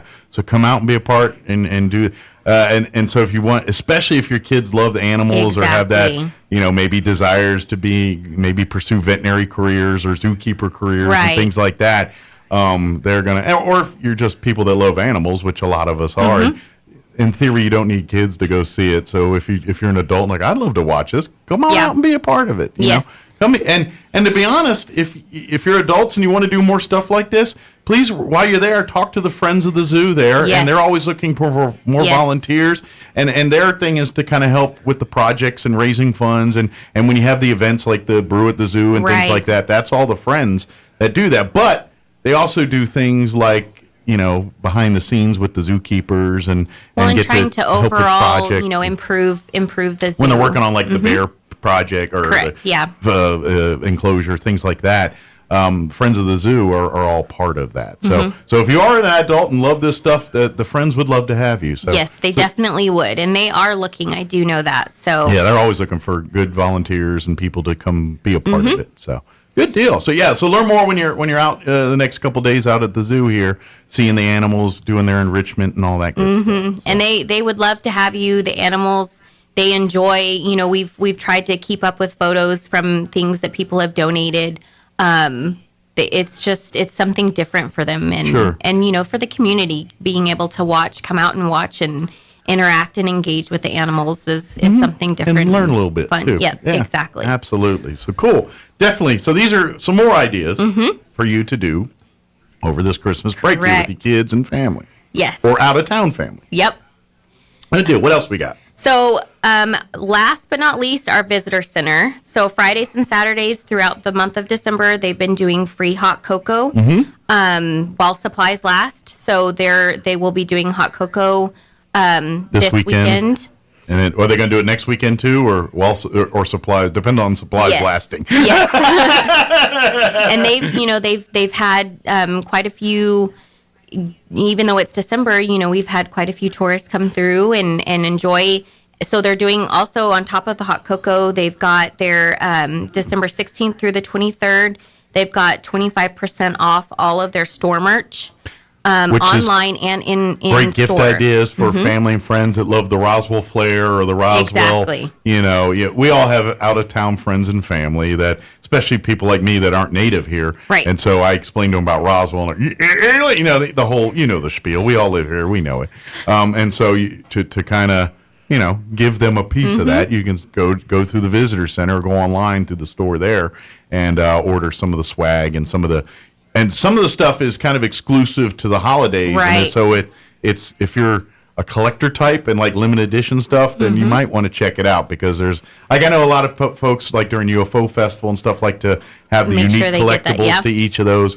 Well, the visitor center offers similar type unique collectibles, especially during the holidays, things like that. So go check it out. Come by, and if you just so happen to come on Friday or Saturday, you might get a cup of cocoa while you're there. Exactly, while you're shopping and take your time to browse. They do have some new styles for shirts and magnets. I'm trying to think of, they do have a new Christmas ornament. Okay. Some of the things that they've brought out for the holidays. So. And then, by the way, too, obviously with the holidays in town, you've got probably friends and family that are coming in. If you're not the one traveling, that are coming in town, and I know how it goes. We all have families, especially if they're there for 4 or 5 days.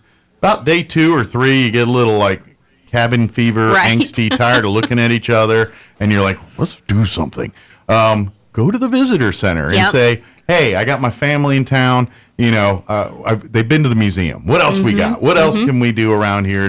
And the visitor center, they will direct you all over Roswell, downtown. They always make sure to tell people to stop at the UFO museum if they haven't been there. The blacklight experience. Yeah.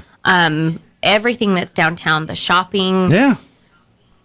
Just anywhere. And of course, information to local attractions, too, outside of town. If you want to go spend a day in Lincoln or Carlsbad or whatever, the visitor center can give you information on all of that, too. It's all part of the tourist side of things. So there's a lot of people that, not quite UFO festival numbers, but during the holidays, we do get a big influx of people in town for holidays, and they're going to spend some time visiting and shopping and doing all the fun stuff. So, as locals, be good stewards, be good ambassadors. Right. And when they ask, where to eat or things like What's that. What's there to do? Yeah. Always, Tell them your favorites. We have tons of local restaurants and businesses that would love to see you. Mm-hmm. Absolutely. So share your opinions, Whatever your favorite place you go to eat with your family, tell them. It's like, we like X. Yep. All right, come on down. So, and conversely, if you're a local here and you're kind of, all right, I got to entertain. I don't know, where all the places, then the visitor center is your friend. They can help you out with all that, and go see the chamber too, and see Main Street Roswell, and see all of our various entities, and let them give you ideas too. So it's all of the above is a good thing. Yes, it is. Good deal. So that should be a pretty good list of holiday things for folks here too. And then don't forget, if you have any questions about any of the things we're talking about here, or if you want to get involved in some of the things we're talking about here, if it's anything recreation related, anything at the zoo, anything at the aquatic center, anything at the Roswell Museum and Art Center, all of that's through the RoswellConnect.com website. You can read, like if you want to learn about all the amenities and different things that each of these each facility offers, you'll find all of that at Roswell Connect. And likewise, if you want to get a pass to the museum or to the aquatic center, or you want to donate to the zoo or do something like that, that's where you go. But if you have questions about anything else, the Roswell Connect website, including, if you, I know the winter times and you're busy and normally you go to City Hall to pay your water bill and stuff, but the holidays are going to make it a little, you can do it online. You don't have to get out of your pajamas to do it. Right. And that's on our government site. Yeah, that's on roswell-nm.gov. And of course, if you, the Fix-It forums there, so if you got like street lights or potholes or stuff going on in your neighborhood, that's how you report it to the city. Anything, And I'll tell you, they're very good about responding about that. I will never forget. Now, I think this was actually before the actual report thing was available, but I remember I first moved into where I live now, the condos I live in. This is about 5 years ago. And it's kind of, I live nestled back a little bit. So like trash removal is a little bit, they they told us just pull at the end of your driveway and you're good to go. Well, I live tucked back. So I did that, and my trash never got picked up. And they're like, well, you can't tuck. You got to bring it up here. And I'm like, oh, man. So and this was the neighborhood.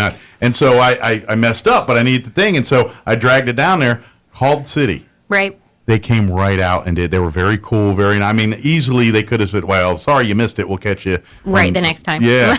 But no, they did the complete. And then, like, one time my trash can got missing. Someone took it. Don't know how. And I called them, and within hours, I got a new trash can right back. And now, in all fairness, it helped out because the old one was kind of beat up. Yeah. So now I got a brand new one. It's pretty sweet. But so they did me a favor. But yeah. Every time, and that's just with the trash removal, waste side, the water, and that department. Right. The very few times I've had an issue, they've rectified it very quickly, very rapidly. Mm-hmm. They're very good at that. So please use those fix-it forms. Use that stuff. Yep. I know we all get a mindset, government operations going to be government slow. No, they're pretty rapid and they're pretty thorough on those fix-its and when there's an issue going on somewhere. Right. So it's good. So utilize it. That's what it's there for, too. Is there anything else we wanted to mention? Anything?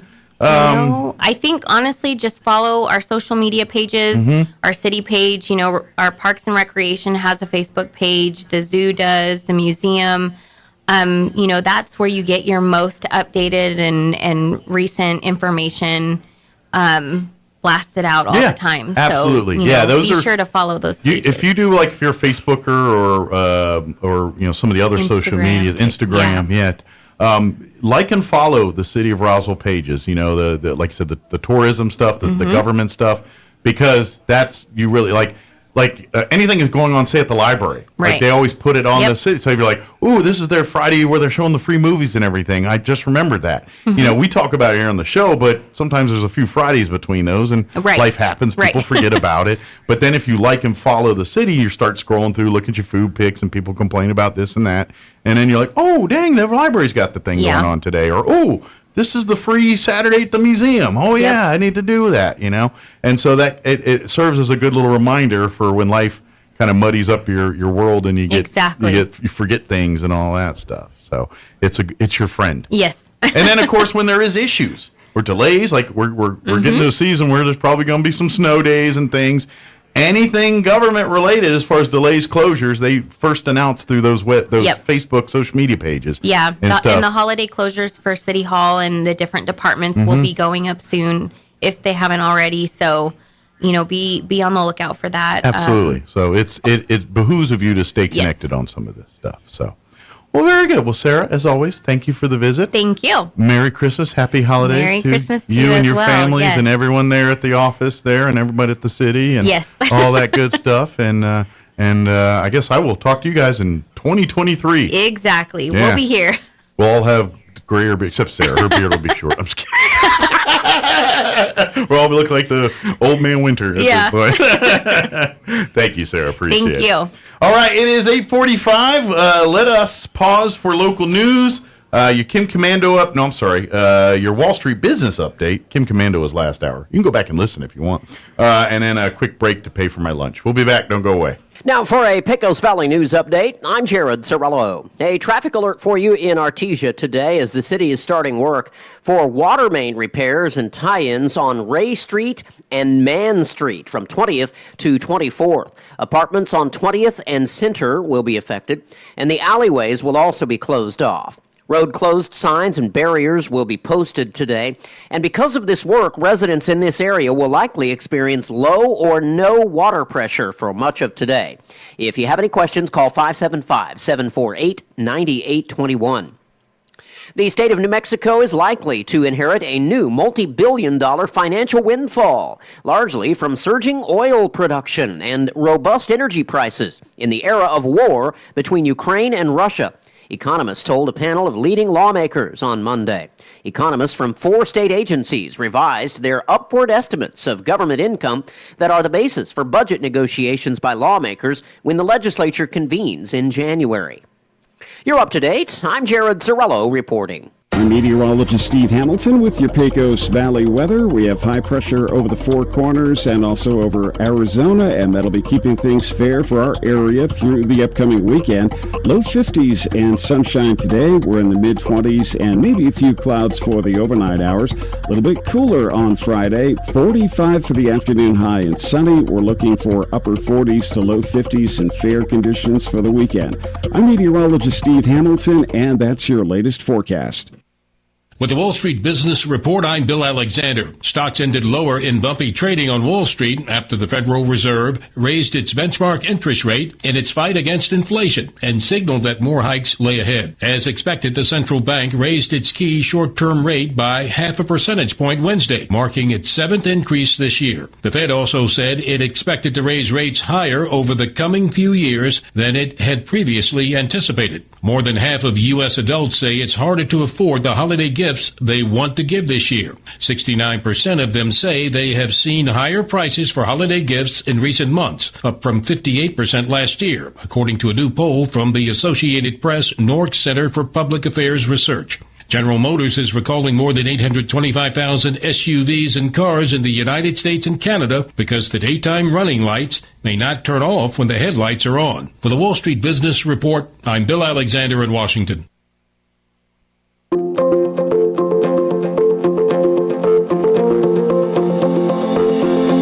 Have you ever had someone do something kind and out of the ordinary for you? How did that make you feel? I know for me, it brightens my day. Hi, this is Pastor Troy and Julie Smotherman for the Joy of Marriage. Galatians 6:9 says, "Let us not get tired of doing what's right, for after a while we will reap a harvest of blessing if we don't get discouraged and give up." I've learned when you don't know what to do, just do the next right thing. Keep sowing good things into your spouse and your family. Be patient. God promises He will give you a harvest. It will make a difference. A successful farmer just keeps on working and expects to have a great harvest. I know when my husband brings me flowers, it blesses me. So do something unexpected for your spouse. It will pay off. If you have any questions or would like further information about the Joy of Marriage Ministry, please go to jomconference.com.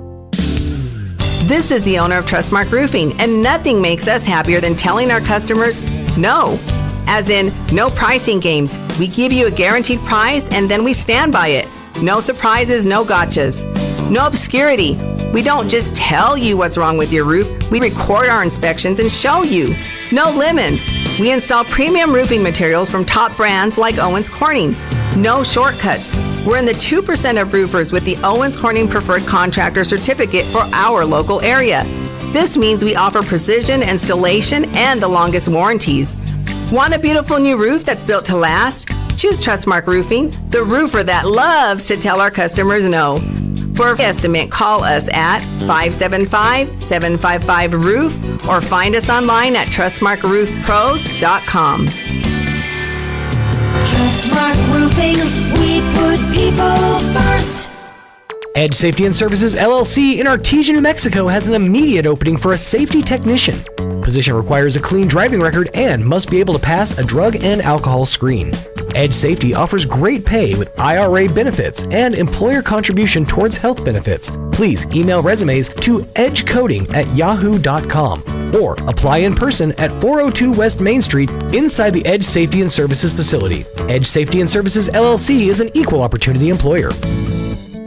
One of my favorite things about Christmas is spending time with my family. My son will be home from college. We'll get to spend some quality time together on the golf course. I won't get to be with my parents and sister or brother this year, but that doesn't make me any less a member of the family. I still love them and they still love me, and I would do anything for them. I pray for them and want what's best for them. I want to encourage them when they need it and do my best to support them in their life journey in a positive way. In the same way, we should have a similar role within our spiritual families. Being a member of a church family is an active role. God calls us to be members of the church. That is a call to action, not just to sit on a pew. Being a church member isn't always easy, but it can be life-changing in a wonderful spiritual way. Churches are never perfect, but they are there to give support and love needed in the best and worst of times. Who wouldn't want to be an active part of that kind of family? Join us at the Country Club Road Church of Christ for worship at 10 a.m. on Sunday, located on the corner of Country Club and Washington in Roswell.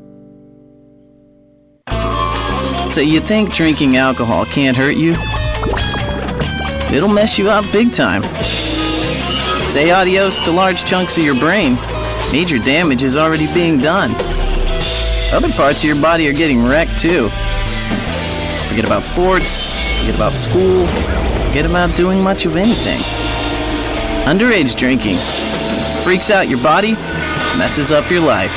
Sponsored by the NMDOT. Here's a Mornings with Mike Winters fun fact.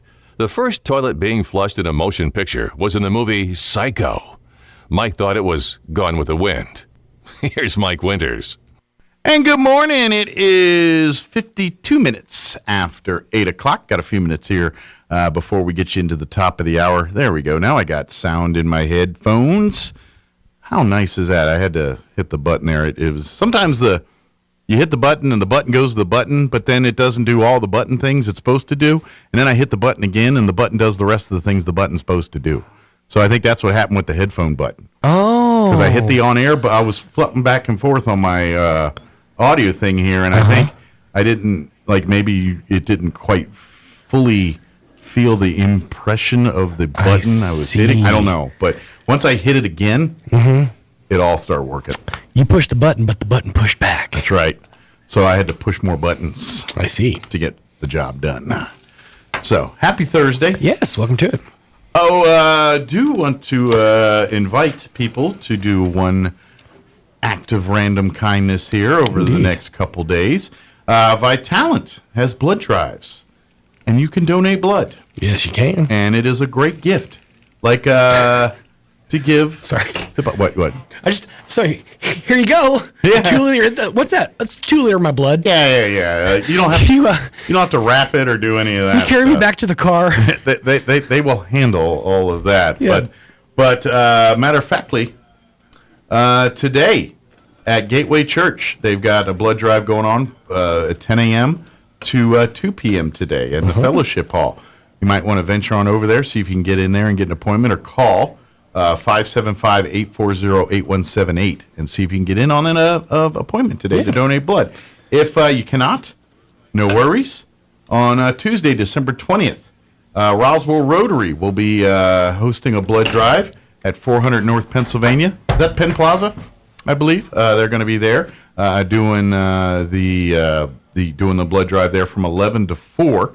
And then for folks in Carlsbad, they're going to be doing a blood drive on after Christmas, December 27th at Western Commerce Bank from 1 to 5. And then one more Roswell blood drive in the year 2022, December 29th, Thursday, at the Vitalant office, number 3 Grand Avenue Plaza, between 9 and 12 that day. Again, to get an appointment, to sign up, reach out, 575-840-8178.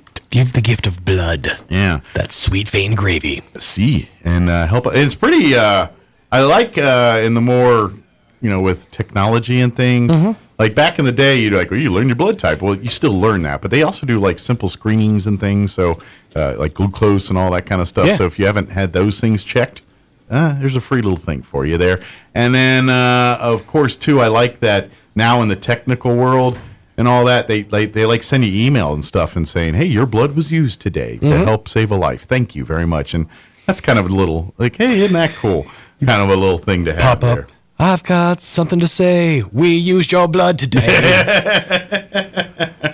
But yeah, so please donate blood. Get out there. Maybe you can go again. They're at Gateway Church here today between 10 and 12. Give them a call to see if you can get an appointment. I'm not sure how full or not full it is.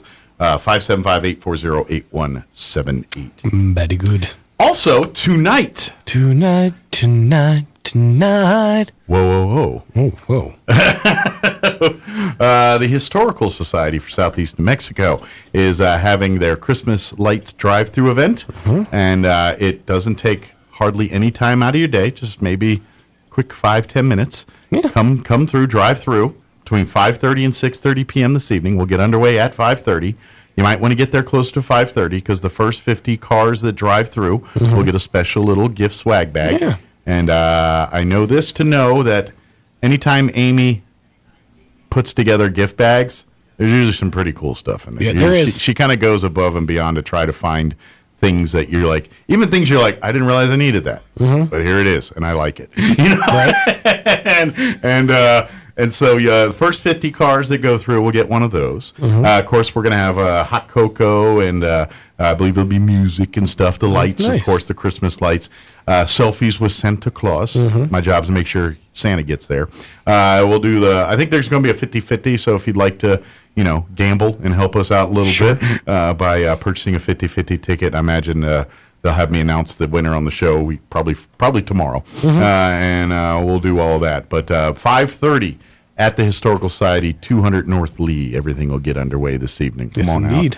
And you don't even have to get out your car. You just come on, drive through, wave, smile, check out our cool stuff, be happy, get some cocoa. Just get a little jolliness up in you. Yeah, and then be gone to do the rest of your... And then be gone. To go do the rest of your whatever you got planned for the evening here on a Thursday night. So it's just really a little thank you from the Historical Society. If you'd like to bring your loose change and do it, we're taking all of that, but by no means is that a requirement in any way, shape, or form.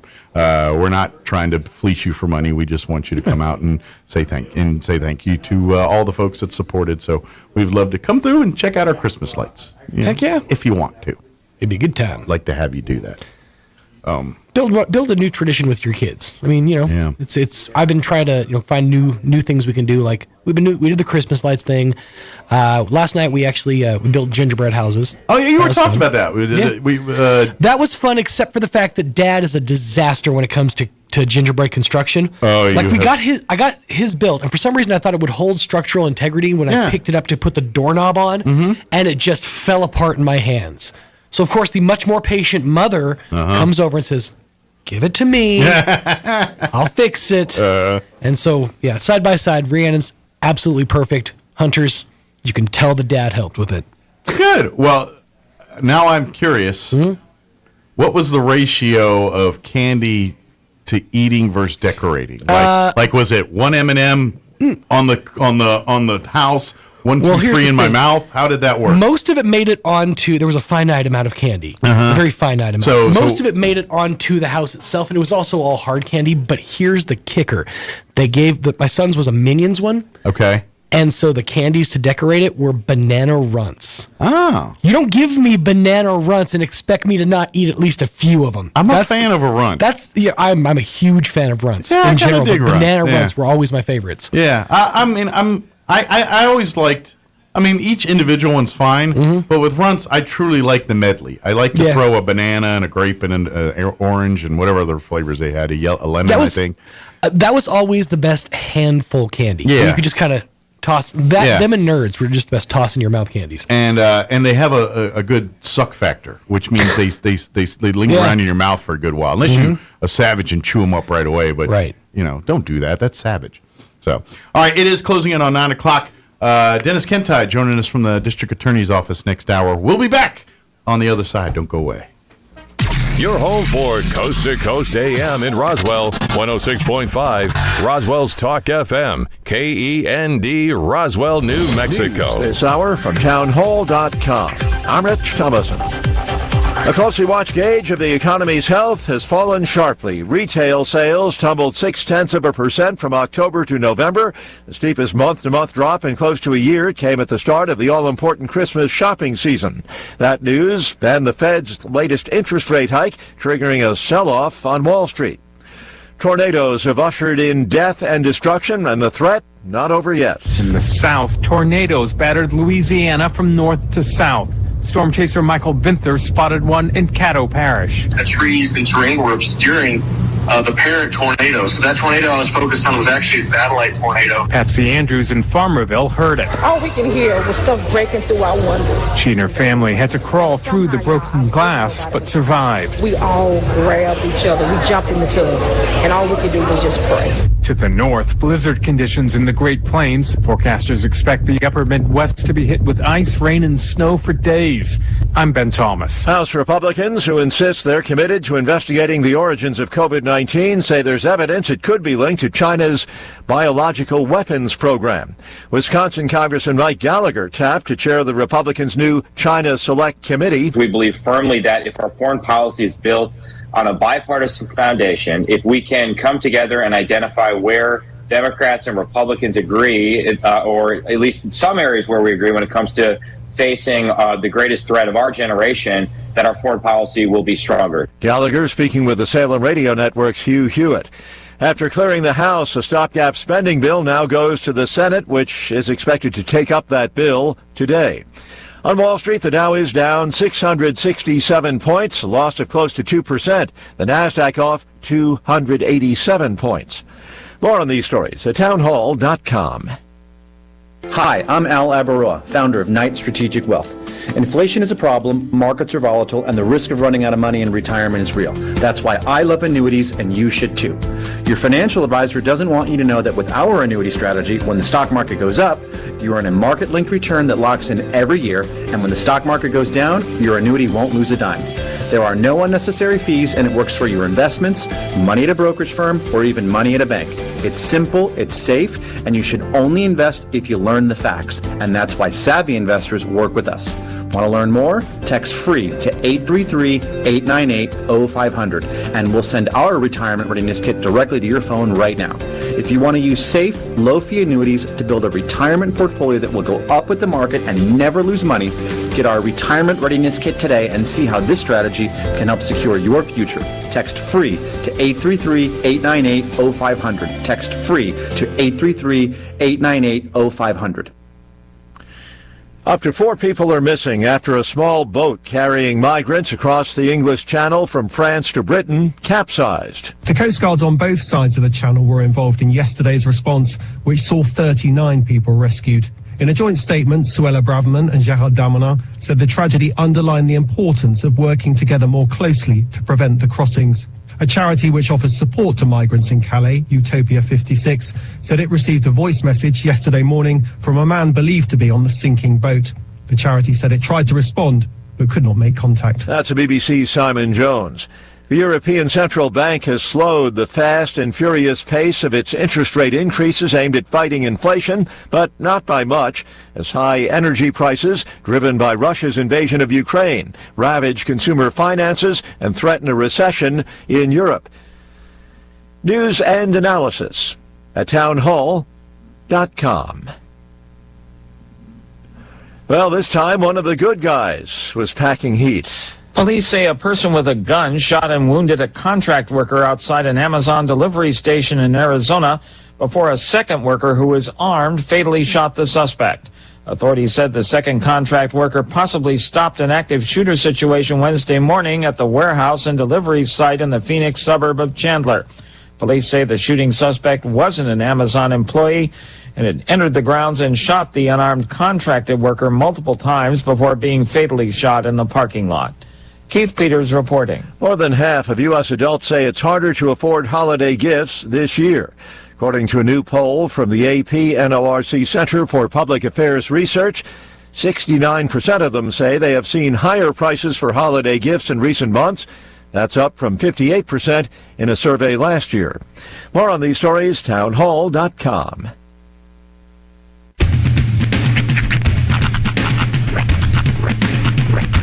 What in the wide, wide world of sports is going on here? I promise you, whatever scum did this, not one man in this force will rest for 1 minute until he's behind bars. Now let's grab a bite to eat. Yeah, come on. I feel the hot wind on my shoulder and the touch of a world that is older. I hit the switch and check the number. I leave it on and then I slumber. I hear the rhythm ringing through it. Flamenco guitar and cumbia music. I hear the talking of the DJ. The tabloid said, what does he say? I'm on a Mexican radio. I'm on a Mexican radio. Broadcasting live from high atop the J.P. White Building in downtown Roswell, New Mexico. It's Mornings with Mike Winters on 106.5 Roswell's Talk FM. Is that what I sound like when I talk? Now, here's your host, Mike Winters.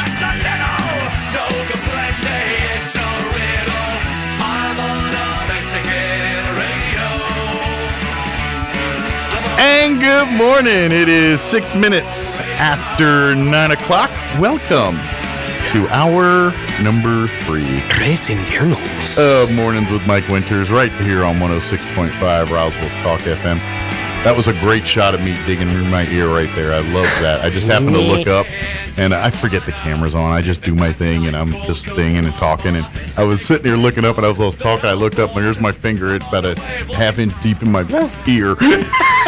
Just going, hi, everybody. Could have been worse. You could have had your car keys up there working it, you know? I've lost all shame semblance of what happens on a video at this point. I'm sure there's hours of me picking my nose. Yeah, eating things. You've gone goblin mode. I came to this conclusion yesterday. I have, and except for the hedonistic stuff, I'm full on goblin. We set the hedonism to the side. Yeah, that's right. Put that in a pouch, and we move on. There's a time and a place for hedonism, and it's called college. I'm a little long in the tooth for that one, but I can't pull off hedonism, not with this hip and back situation. Right? I want as much clothing as possible. But anyway, happy Thursday, everybody. I hope everyone's having a delightful day. Last minute warning alert. This is the final Thursday before the Thursday that is the final Thursday before Christmas. That's right.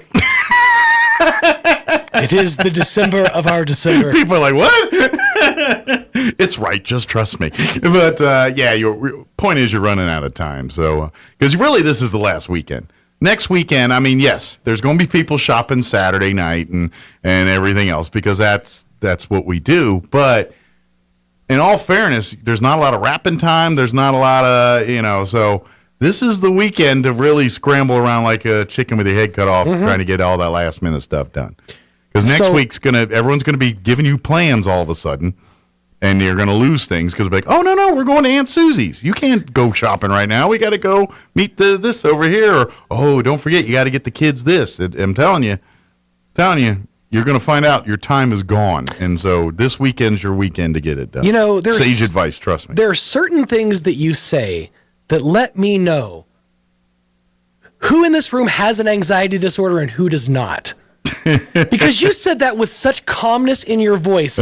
Inside my head, there is a 38-year-old man-child screaming, trying to figure out how in God's name I'm supposed to pull this off. Yeah. Well, go to goblin mode like me. Don't care. Man, I got kids. I gotta care. They make you care every year. You judge me, but I feel pretty good in my space. The cats look the other way if you forget the catnip balls this season, but kids are different. I understand. Well, I'm just trying to fight off trauma. All I'm doing is giving you a friendly reminder to get your butt in gear and go get your Christmas shopping done if you're going to be doing it. Otherwise, you're going to be... if I had my druthers, no one would get gifts. We just all take the day and spend it with your family and do family things, and no one would exchange gifts. That's because what it's supposed to be. It's too much stress and pressure, and we're going to be fighting anyway because that's what families do when they spend more than 2 days together. I know there's a bit of irony about our conversation we're about to have in a little bit here, but not that serious. This is for after, okay? They're for after. But but at the same point, why add extra pressure of the, because at the end of the day, everyone's fine. Like, you've stressed out so much, I need to get them the perfect gift, and no one gets the reaction they want. Everyone thinks in their head we're about to blow this person away, and then they get it. It's like, oh, that's nice, thank you. It's like, wait a minute, you're not jumping around like an idiot with what's going on?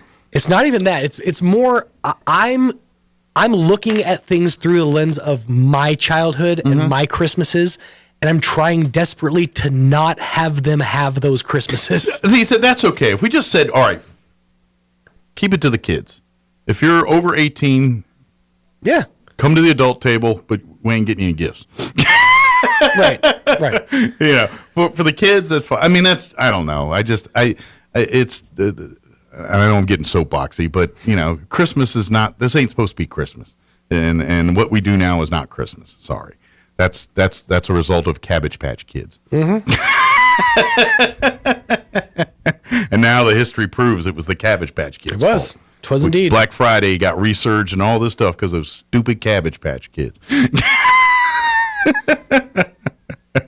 There's a whole swath in the 90s where people were obsessed with, tiny beanbag creatures. The Beanie Baby. That was the ultimate in humanity evil, is Beanie Babies. Oh. People lost their ever-loving mind over some Beanie Babies. Although I got to tell you, it was pretty funny. I was watching the documentary about the Beanie Babies, and there was a they exist. There's actually more than one. But this one, specifically, they were talking about the Princess Diana bear and how valuable that bear was.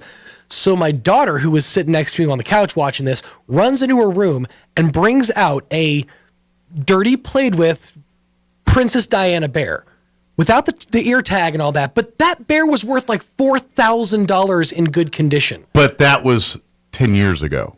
If you tried to sell, even if it's in the box mint right now, go on eBay. You get about $4 for it. I'm saying that nobody would buy it. Well, that's just it. But there is a reason. It got so overinflated that people were just gouging people, and people were thinking it was an investment opportunity to buy Beanie Babies, and they'd spend thousands of dollars, and now they're worth, literally, you go on eBay and you could buy the most valuable one that was ever out there, maybe $10. No, I'm telling you, this is what I'm saying though. There is because of nostalgia, there is a legit resale market for them now. But not the numbers they thought they were getting. No, not by any stretch, but they've ironically built their own marketplace. Yeah. And that particular Princess Diana bear would be selling for like $3,000 to $4,000. And that was like 2 years ago. Man, I want to meet these idiots that's going to pay that kind of money for something, because I got all kind of stuff to sell you idiots. All right, we're Collectors moving come on. in all shapes and sizes, my friend, and budgets. If you were willing to pay $4,000 for a Princess Diana BB, but come call me. I got some junk in the house. I'll sell you for half that price. Yeah. I'm pretty sure your original cooter back there is probably worth a couple $100 million. Y'all have that. Yeah. It's probably worth $50. You can have it for $1 million. All right. That's new in box and signed. By not one, but two cast members. That's right. Cooter and Bo Duke. Boom. Couldn't get Roscoe. He was not. I actually was there the day Roscoe, but I couldn't get near him enough to get him to sign it. And then he died, so I didn't get it to happen. So yeah, but he came and sang "Just the Good Old Boys" with Cooter at Cooter's Garage when I got that. But anyway. Moving on. Otherwise, I'm going down a whole nother rabbit hole, and I don't have time for that. We're going to be joined here by folks from the District Attorney's Office here, Dennis Kentai. Also joining us will be our victims advocate, Jeannie Yeager. And so we're going to talk a little bit about the DA's office, and obviously talk a little bit about some of the domestic violence side and some of the things and programs that you guys are awakening. And Kiki's here too. Kiki's so quiet, I forgot Kiki was here. She's such I got into a rant about Beanie Babies and forgot that our furry friend was down here just hanging out and chilling. So Kiki's here as well too. So we're gonna talk shop with them here in just a few minutes. Before we do any of that though, let's go ahead and get you up to date on the weather. I'm meteorologist Steve Hamilton with your Pecos Valley weather. We have high pressure over the Four Corners and also over Arizona, and that'll be keeping things fair for our area through the upcoming weekend. Low 50s and sunshine today. We're in the mid-20s and maybe a few clouds for the overnight hours. A little bit cooler on Friday. 45 for the afternoon high and sunny. We're looking for upper 40s to low 50s and fair conditions for the weekend. I'm meteorologist Steve Hamilton, and that's your latest forecast. Thank you, Steve. Currently 31 degrees here in Roswell, or for those that like to use the centigrade, -1. 59% humidity right now with winds out of the northwest at 6 miles per hour. Increasing clouds today, although they ain't increased yet. Still pretty sunny out there. High of 52, allegedly. Winds will be out of the northwest 5 to 10 miles per hour. Tonight, we're looking at mostly cloudy skies. Overnight low of 25 degrees. Winds out of the northwest at 5 to 10. Enjoy your 52 today. It'll be cooler tomorrow. Mostly sunny, 45 for a high. North winds 5 to 50. Actually, the best news I got is today and tomorrow, we don't have the winds like we had yesterday and the day before. That's the big victory there.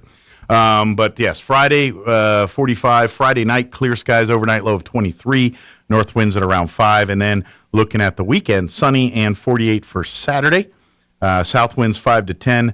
Partly cloudy, 51 on Sunday. And it looks like we'll be in the low 50s to start next week there. All right, it is 16 minutes after 9 o'clock. We got a 3.5-minute commercial break to pay for some lunch. And then we'll be back and talk with our district attorney's office on the other side. Don't go away. Here's Chip Davis, founder of Mannheim Steamroller, with today's Christmas Countdown. And yes, St. Nicholas was real. A kind and generous bishop who lived over 1,000 years ago in ancient Turkey. And each Christmas, he gave gifts to good little children. The Dutch brought his legends to America. They called him Sinterklaas, their way of saying Saint Nicholas. The British heard it as Santa Claus, and from that, the legend began to take hold. But Santa wasn't really here to stay until a New York college professor wrote a certain Christmas poem for his children. It was the night before Christmas when all through the house, not a creature was stirring, not even a mouse. I'm Chip Davis of Mannheim Steamroller. Brought to you by Epson. Add the Epson EcoTank printer to your holiday shopping list so you can fill and chill. Available at participating retailers and Epson.com. Buying a sewing machine from a big box store or online might seem like a bargain, but in this case, you really do get what you pay for. Just the machine. No lessons, no help with figuring out why it isn't working the way you expect, and no one close to fix it. Buying locally from an authorized retailer may cost a little more, but in the end, it will save you time, money, and aggravation. Come see me, Chris Ann, at So Easy Sewing, 200 East College Boulevard in Roswell, and let me show you why it pays to shop local. So Easy Sewing. You've never had it so easy. Here to help you breathe easy. That's what you can expect from Artesia General Hospital's cardiopulmonary and respiratory therapy team, both literally and figuratively. From innovative treatments for lung cancer and COVID-19 to management for everyday breathing problems like asthma and bronchitis, our care for acute and chronic conditions is unmatched in southeast New Mexico, and the compassion of our caregivers offers peace of mind with each visit. Get the help you need for chronic respiratory conditions. Call 575-748-3333 or visit artesiageneral.com/respiratory. Hi, I'm Dr. Keon at Carabelli Dental. Same-day smiles are what we do. My passion is helping patients chew, talk, and live with confidence. That's why I'm one of the few doctors in the U.S. who can create beautiful same-day smiles with the latest digital implant technology. This procedure is life-changing. Just ask Sean. Hi, I'm Sean. I've been that voice that you've heard on the radio for most of my life, but I'm also a dad to 2 amazing kids. I've had a million reasons to smile, but in all my old pictures, I was never smiling. Truth is that life of improper care and being dealt a bad hand genetically left me practically with no teeth. It affected everything from the way I ate, the way I talked, and of course how I interacted with people. And that's where Dr. Keon and Carabelli stepped in. They eased my fears. They explained every step of the process in a way that I could understand, and they made me feel almost like I was part of the team. And now, I can't stop smiling. I have so much more confidence, and I love looking in the mirror now. I can't explain how much of a difference Dr. Keon's dental implant process made for me. Our team can help you find your smile too. Come see us at Carabelli Dental, 575-622-4455. Have you noticed the days are getting shorter? This is Jim Gill from Roswell Seed Company. I know it's kind of hard to tell, but we're on the downhill side of the year, so every day is a couple of minutes shorter than the one before, even though your plants need plenty of food and water to keep them healthy. Like those globe willows that are turning yellow. A good dose of the right fertilizer will make them bright green again. No matter what the problems you're having, we probably have a cure at Roswell Seed Company. But come see us soon, because winter's coming, you know. Here's a Mornings with Mike Winters fun fact. Elephants use these skin folds on their bodies to crush mosquitoes. Mike Winters uses his to hide M&Ms. Here's Mike Winters. And good morning. It is 20 minutes after 9 o'clock. Dennis remembers. Yeah, he's been there, got that T-shirt a few times. But joining us in studio this morning from the District Attorney's Office here, we have Dennis Kentai. Yep. And then, of course, also who, I guess, you wear multiple titles and hats, but victim advocate would probably a pretty good encompassing title, or is it more bigger than It's bigger than that, okay. but that's a good start. Yes. We'll go with that as a good start. Well, how about a name? There we go. Oh, did I not? No. Gina Yeager. I'm sorry. I got so sidetracked in titles, I forgot to say Gina Yeager. Hello. Oh, and then, of course, we got another guest in studio as well. One of the support dogs that are there to help with, when they're talking and working with some of the victims and things. Kind of like many people hear about the CASA dogs and what CASA does for the same concept, same thing here. But not only is it just for the kids, but for all the victims here. So, but Kiki, our looks like a lab of some kind, like a yellow lab. She is a yellow lab. I think she's full. Is she full blood? Yes, sir. She looks pretty full blood. Yes. She's such a good dog. She you won't even know knows you're she's here. talking about her. Her head just popped up. Even on camera, it's hard to find her because she's kind of nestled under the table here. But she's here with us as well. So, good morning. Good morning. That's all right. We haven't gotten in there yet. So. Boy, all day. So I'm kind of curious, but before we kind of get into to what all you do, Gina, because we know as mayor, you've been the mayor for the last several years here, and we know you as a cop and many other things. Yeah, but can't hold a job. Yeah. But I'm curious, what's your role at the district attorney's office? Well, that's kind of interesting. Yeah, I do investigations. I'm actually the business card. I love the business card. It says special programs, kind of an MIB sounding title. Okay. But what they've got me doing primarily is reviewing cases. COVID really, and Jesus can really. So it's kind of that connection with the COVID world and regular world. Some of this is kind of spawned from that. Yes. Well, COVID backed up the judicial system big time, and so there's cases just backed up that haven't been able to move through. Mm-hmm. Okay. And some of them have been sadly delayed for years. I have a case from 2014. Oh, wow. So there's big backlog there. So part of my job is, go back, look at those. Do we still have, the key players? Are those witnesses still around? How do we find them? How do we get a hold of them? So is it kind of like the cold cases almost a little bit? Not quite. But in that genre at least? Something like that. Stuff that's been kind of put on a back burner because we couldn't do it because the world wouldn't let us. Now we're going back and doing it. And the other reality is that our prosecutors are busy. They are running from case to case. So part of my job is kind of like the freshman football team coach who scouts the next. I gotcha. So I walk into these prosecutors who are worrying about what they're going to do tomorrow, and I say, we need to talk about this case that's coming up in 2 months. And they look at me like I'm stinking crazy. It's like, we don't have time to look at 2 months. Sure. We're focusing on this week. No. We got to look at 2 months because if there's going to be any changes, if we're going to add evidence or witnesses, we got to do it now. Because if we do it too late, the courts won't let us. Gotcha. Correct. That makes sense. And this is something this is part of and by the way, I should have mentioned this earlier. This is a new monthly feature. Each month, this third Thursday of the month, we're going to have the district attorney's office come in and kind of share the public what's going on and talking a little bit about what you guys do and what everything that happens. But because we all know we all vote in elections. We all see the world that we live in. We see the court systems in the state of New Mexico, and you see the problems that are there. And that's where, as a district attorney's office, you guys have, regardless of there being problems, you still have to do it. But it's kind of like what you're talking about. You're like, hey, we got to worry about this now. You guys are like, I got 57 things to be done tomorrow that I got to worry about first before I worry about something that's 3 months down the road. And so, which both philosophies are correct, because you're right. You ain't got time for this mess. But at the same time, what's going on 3 months from now? If you do it now, it's going to save you a lot of headache when it comes up that this is due tomorrow. Correct. Does that make sense? Exactly. Am I kind of close on what's going on and there? most of the district attorney's offices, the DAs themselves carry over 200 cases. Mm-hmm. So if you're looking at 200 cases and those cases are backlogged and they keep adding, then it's kind of like, okay, we've got to get these done, Sure, and we just need extra eyes. Yeah. Dennis has been our extra eyes to be like, oh, what about this? And it's like, oh, okay. So you're like the triager that can kind of go ahead and say, all right, we can wrap this up quickly, or no, this is going to require. And you're right. And some of them I've said, I'm sorry, but this case is not going to make it. Gotcha. It's got too many holes. People are not available. The witness has got too much baggage. The defense will eat them apart. Sure.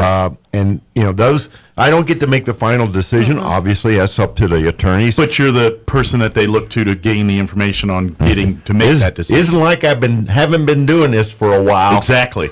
Yeah. Right. And that's really what and I imagine from your perspective, that's got to be helpful, because it's okay. Now we can at least maybe at least try to eliminate the piles just not ending. We can at least I know it's not, but at least we can. All right, let's the simple stuff we can weed out or something, or the things that are, you know what, like Dennis was saying here, you know, yeah, in all theory, we should prosecute this case, but we're not going to get a conviction because the evidence just isn't there. Sometimes, you know, you talk to people, and if the case has been so delayed, the memories of those who were present has changed. They don't remember exactly what happened.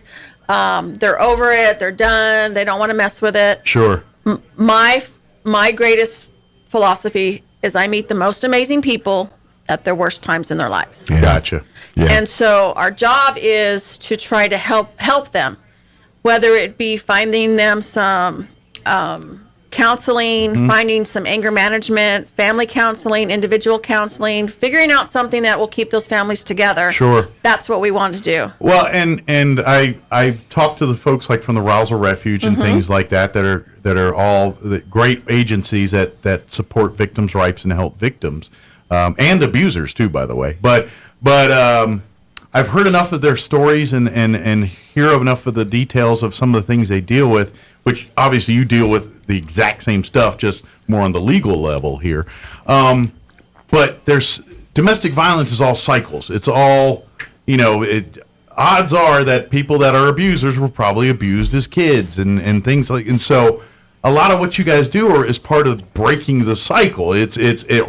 Or at least getting, you know, so when you get a victim that's stepping forward and saying, and a lot of these cases have trouble getting prosecuted because change of hearts. People get convinced that it wasn't as bad, or I'm going to change. And I'm all for giving people second chances. I get it. I understand you do wrong, you want to make amends, I get it. But when it comes to domestic violence, that is part of creating the cycle, because all it takes is one too many times of give me another chance, and it ends in a death. It does, and we see that quite often. And for the domestic violence cases, they're misdemeanors on our part. When they first start, the first one is it's a DV, and it's a misdemeanor. And we have a diversion programs for the first time. I mean, everybody makes a mistake. Sure. Something happened. You had a moment. We understand, and we're not trying to throw everybody in jail. There's some that do belong in jail. Yep. But first time that made the mistake, that are honestly wanting to make that change, the district attorney's office wants to help them. We want to make sure that those families don't get broken apart. We keep them together if that's what they want. But we want to break that cycle. So we have, for the misdemeanor part, we have a violence prevention program. It is a up to 2-year program that they have to do domestic violence offender treatment. They have to do anger management. They have to check in with probation. Gotcha. If there's drugs or alcohol involved, they have to get screened. And if probation sees which probably 9 times out of 10 it is. And getting them to change the cycle, to learn how to cope with those issues, is major. Sure. It all really stems from mental health problems. It does. Really does. And the alcohol and drugs, at the end of the day, I believe, is people trying to self-medicate. And we all know where that goes when that happens. And this one program, we call it the VPP program, is if you get in that program and you successfully complete it, there is no conviction, because you've proven to us that you want the help. We're not trying to destroy you. We're trying to fix you or help you. Yes. Help the family and fix it. And, of course, you know, you do have the ones that have to go through several cycles before they come in and say, okay, I'm done. Sure. We are there. Our office is there for you guys. We want to be there to help. You constantly want to see the progress. We do. We get there's going to be stumbles, and obviously, depending on the severity, we'll act accordingly. But we're not here to try to. You guys are there to want them to succeed, not to fail. Your job's not to make them fail. Your job is to help them be better. But at the end of the day, your number one priority is the victim, and that's who's going to get the most attention. The victim and the community. We've got to keep them safe. That's our number one. And if the victim is the one that wants to make this work, then we'll make it. We'll do our part to get that help out there. And let's face it, you know, certain crimes out there, and when you talk about domestic violence, rape, sexual, any of that in that genre, it already evokes a burn them all and let God sort it out mentality. And I understand it. I sympathize with that mentality. I get it. But at the end of the day,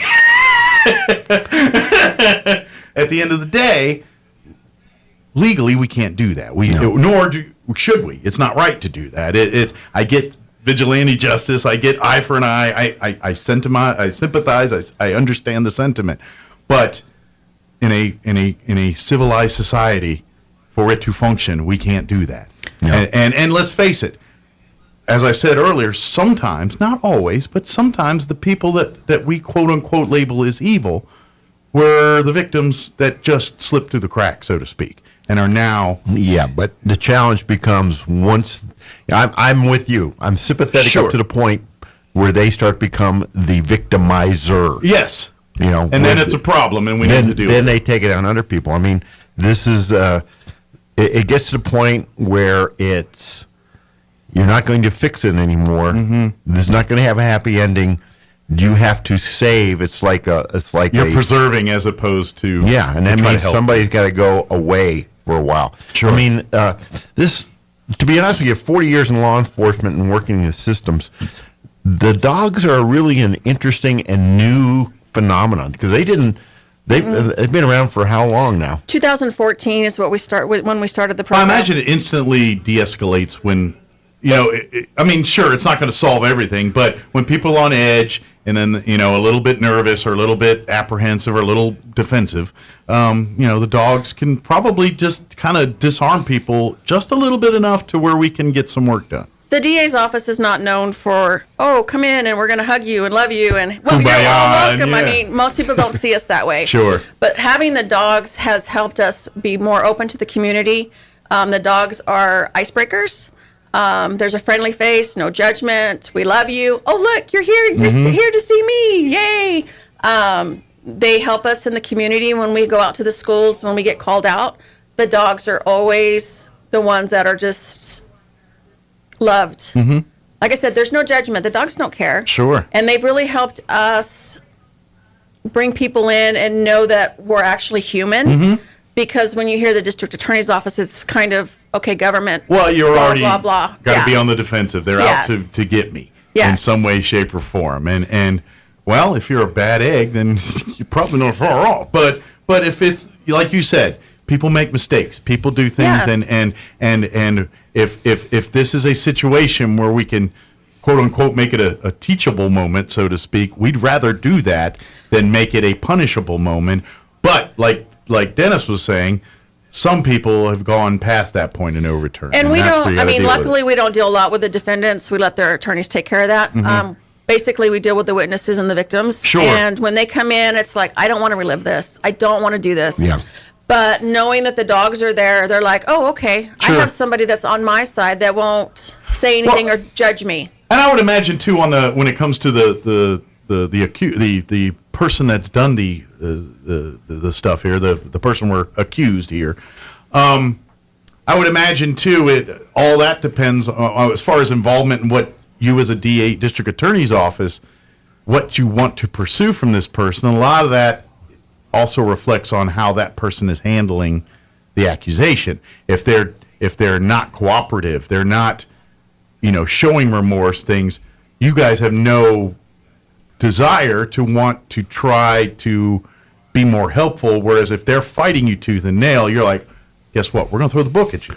But if you're here to try to make amends, to try to fix, then you talk about sentencing and what we prosecute with, and whether this is a teachable moment versus a punishment. And when we get to work, I'm sorry, Dennis. When we get to work with these victims, witnesses that come in our office, we build a rapport. It's not like on the first day that we're telling them we're doing this. Sure.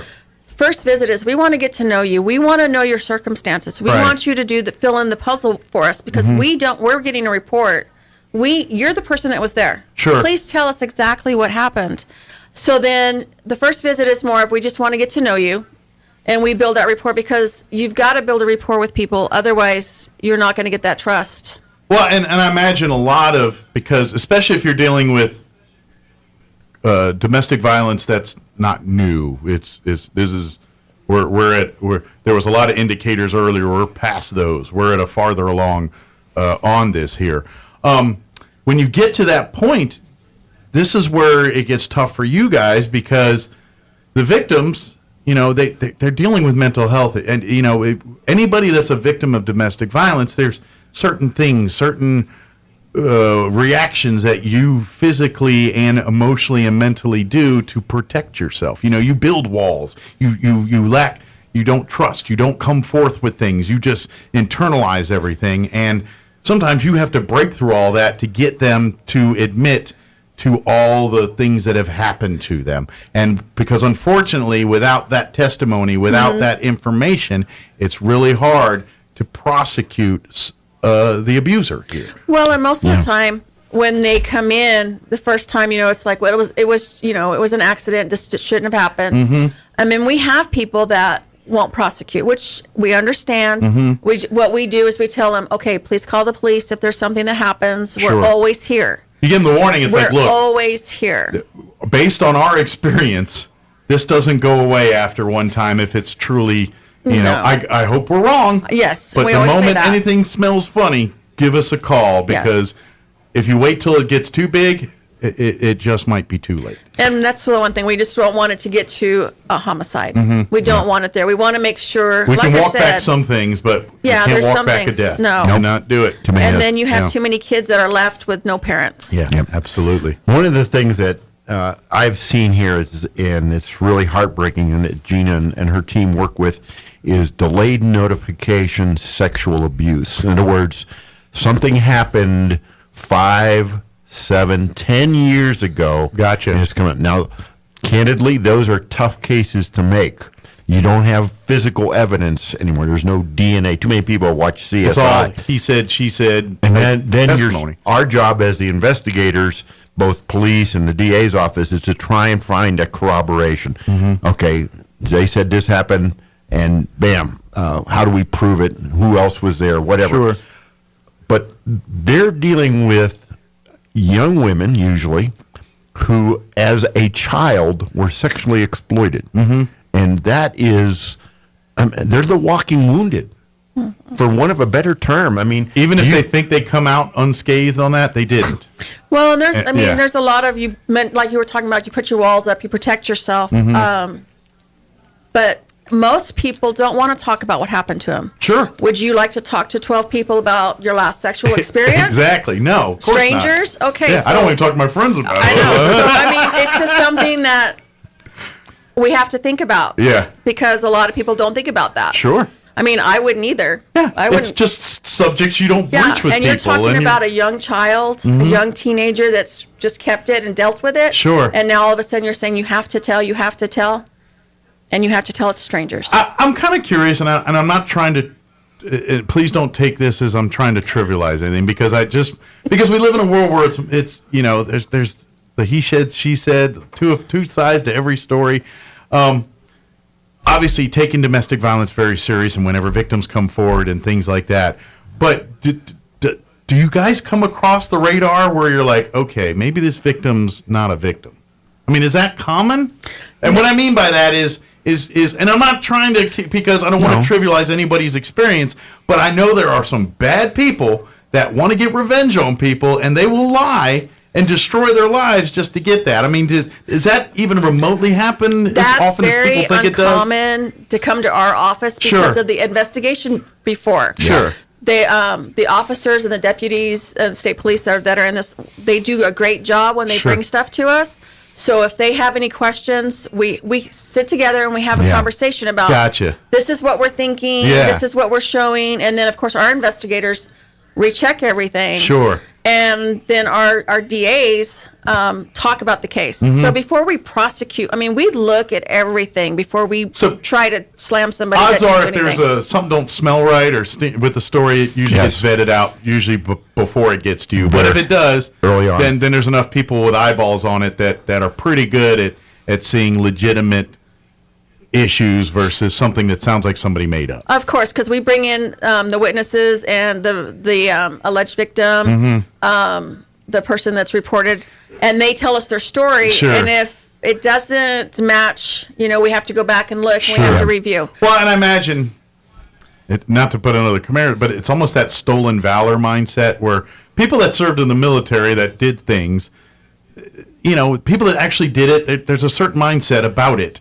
And and all of them to a person act that way. And I imagine domestic violence is similar. If you're a victim of domestic violence and it's real and it's happened, you know, there's a PTSD factor there, that you just certain personality traits, things that are indicators, where someone who's never really experienced that and is trying to compare themselves to that, you're going to see that difference. Is that make sense what I'm saying? But I want to come back to this whole what an incredible job the victim advocates do. Sure. In because this is a new concept. Like I said, it didn't exist 40 years ago when I started, and it's involving much more psychology into it. And these oftentimes, almost always, women coming in, and you're right, talking about a sexual experience they had when they were 11. And trying to discuss it now at 18 or 21, two strangers. I can't do that interview. I can't have that counseling. It takes a mindset. And Gina's got to do it, and she's got to be that buffer, go between the investigators and the victims, because they are. I cannot minimize how hurt these victims have been. Well, and here's one thing I would like to get out today to anybody listening. If you're out there and you've been a victim, there are people here who will treat you with grace and dignity, respect. And it's going to be hard, but we'll do everything we can to help you. Do not allow it to continue. Establishing the trust between you, the victim, and the investigators and the folks, because obviously I think it's a safe bet that 99% of the victims have trust issues, because when you're a victim, and that's been doing, it's just natural to have trust issues. Well, most of the time they're isolated. It's not always the case, but a lot of times they're isolated from friends and family. They don't work. So they're just left to rely on this one person. That makes sense. Yeah, their whole world is that person. But it's not always the case. I mean, and that's a tool of the abuser, by the way. If you want to control, then you give the illusion that the person that you're trying to control has no other option. And so they. Well, you know that really well. I talk so much about that. I understand you know what I mean? Just checking. Yeah. No, maybe I'm not smart enough to be controlling anybody. But anyway, but you know, that's part of the playbook, so to speak. You know, when people are that, and the people that do nefarious things knowingly know that it's not good, they are pretty good at masking and deflecting. And you know, but look at a guy like Jeffrey Dahmer. He should have been caught so many years ago, but because of a lot of, you know, misdirects and things like that, he went on a long time. You know what I mean? It's just that happened. That happened. But you know what I mean? I'm not trying to, you know, it happens what happens, but if people don't observe, if people don't notice these things, people don't stand up and do something about it, then things like that happen.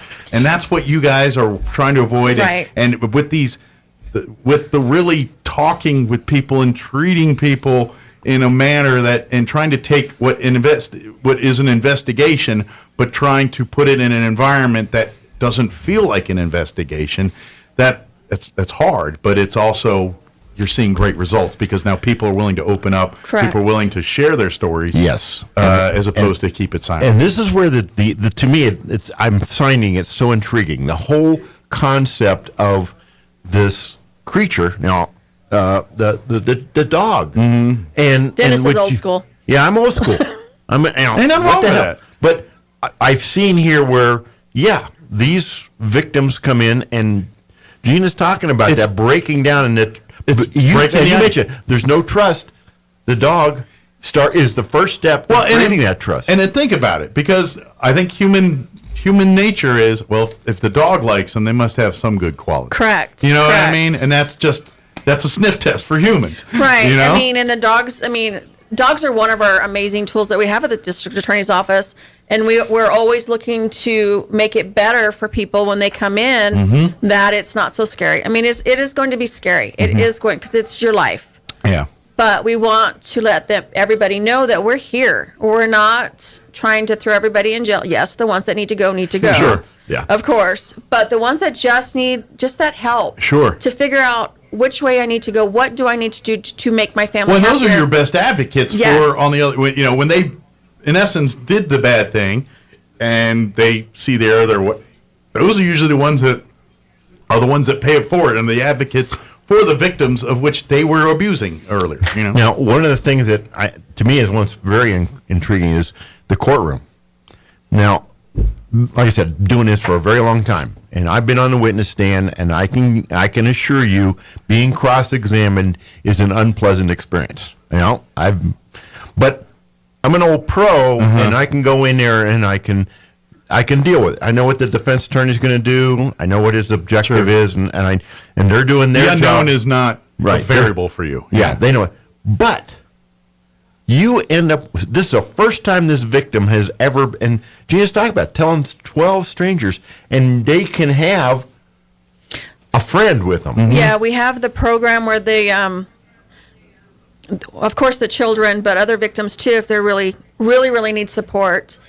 We are using the dogs in the courtroom to lay on their feet or lay by them, and they hold the leash, so they have somebody right there with them. It's a physical, and I get that, And also, we teach them a couple commands. So we tell them, let's go, down, stay.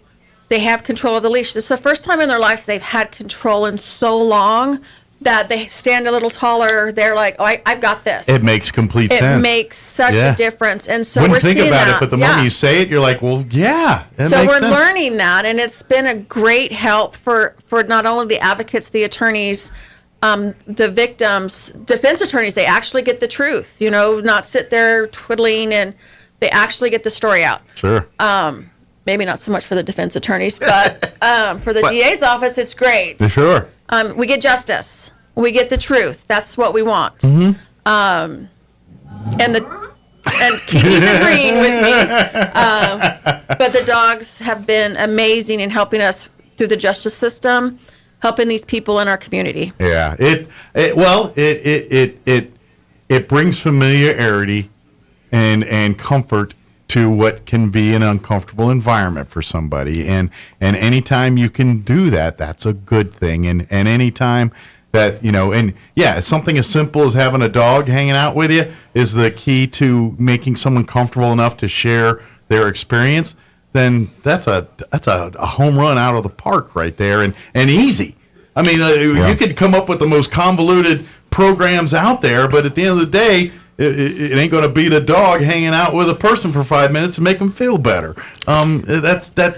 And I'm really proud of our district attorney's office, because this is not a program that's throughout the state. Sure. Our DA's office, the 5th, for Travis, Eddy, and Lee, kind of forward-thinking we have ideology. 4 dogs for our area. Which, by the way, because of the training and everything they go through, it's not exactly. It's not like going to the Humane Society and paying $50 and adopting a dog. There's an extensive 2-year training program. I imagine it costs quite a bit of money to put a dog through this training and everything else. It's very expensive, and yes, that money being spent probably paid back in much bigger dividends than any other convoluted program that's come out there. Why don't you talk about the funding for it? So the funding, because the state budgets are always cut for the DA's offices. We have no friends in Santa Fe. Yeah. So the dogs are leased to the DA's office for $25. So you don't pay? Do they come take them? For each dog. We're here to repossess your dogs. Well, we as victim advocates and handlers created a nonprofit. Oh, gotcha. For the dogs. So they're taken care of. So our dogs are taken care of by our foundation. Good deal. We purchase. We supply food, vet. We get sponsors, donors for all of their stuff. Those dogs are yours the dogs aren't for the going rest anywhere. of their lives. We wanted to make sure the dogs didn't go anywhere because of everything they did. So kind of curious. Now, obviously, these dogs aren't like police dogs, so they're not necessarily out in fields and hunting and looking for things like that. They spend most of their time, indoors and with people and things. What's the service? Like, can these dogs serve, once they complete their training, do they serve pretty much as long as they're healthy enough to the rest of their lives? Or is there a certain time point, like, oh, they hit 10, they got to be retired or something? Well, depending on their health and, like I said, this is our second set. We're on generation 2. Okay. We've had other dogs that have retired. Some of them got retired early because of COVID. Gotcha. My first dog, Lincoln, retired early due to health issues. I gotcha. So what we were going to do, instead of not working in the courtroom, we were going to have them as a greeter dog. Okay. So they could still be in the office for personnel, for officers that come in. They come down and play all the time. Gotcha. But for just a happy experience for our own people. So that's what the plan is. In essence, when their days are done working, they get the homeowner or the handler. The handler is now just the come home with me, and because these dogs don't like to be home. They would rather be around lots of people Gotcha. and working. That's what they're used to. Yes. So they go home. And then they bring them to parties and things. When you Christmas party, bring your dog because the dog needs some social time. Yeah, well, the dogs when they're home and off vest and off leash are regular dogs. Yeah, I gotcha. They just do their regular dog. They do this craziness. So Kiki here. What's Kiki's? Every dog has quirks. I know it. They all do. What's Kiki's? Lack of personal space. See, that's an asset to me, not a liability. It is. I like that. But a lot of people don't like them jumping. But sorry, baby, come here. Got spooked there. Come here. Sorry about that. I think maybe something rang over. I ran over to. Oops, sorry. Kiki. But this is great. So I would imagine, just out of curiosity, if people are listening to this and want to get more involved on the fundage for dogs and things, is there a way to do that? For people to donate and getting to do this? Funny you ask, Mike. Well, I mean, there's a lot of people that are listening thinking, what a great idea. I don't want them to have to lease them from the state. Let's see if we can get them where they can own their hotel. No, the state leases them from our foundation. Oh, I got you. Okay, I apologize. Yes, but like I said, we fund everything, and with our sponsors and everything, we do fundraisers.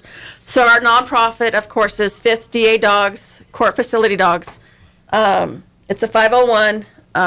Of course, I'm the executive director, and my phone number is 575-626-2422, and our P.O. Box, if you want to help, is P.O. Box 8160, Okay. Roswell, New Mexico. And I imagine if you call the district attorney's office and Ask for Gina. they can put you right through to her. Oh, and yeah. Say, I heard you on the radio. I'd love to get involved with the dogs. How can I contribute?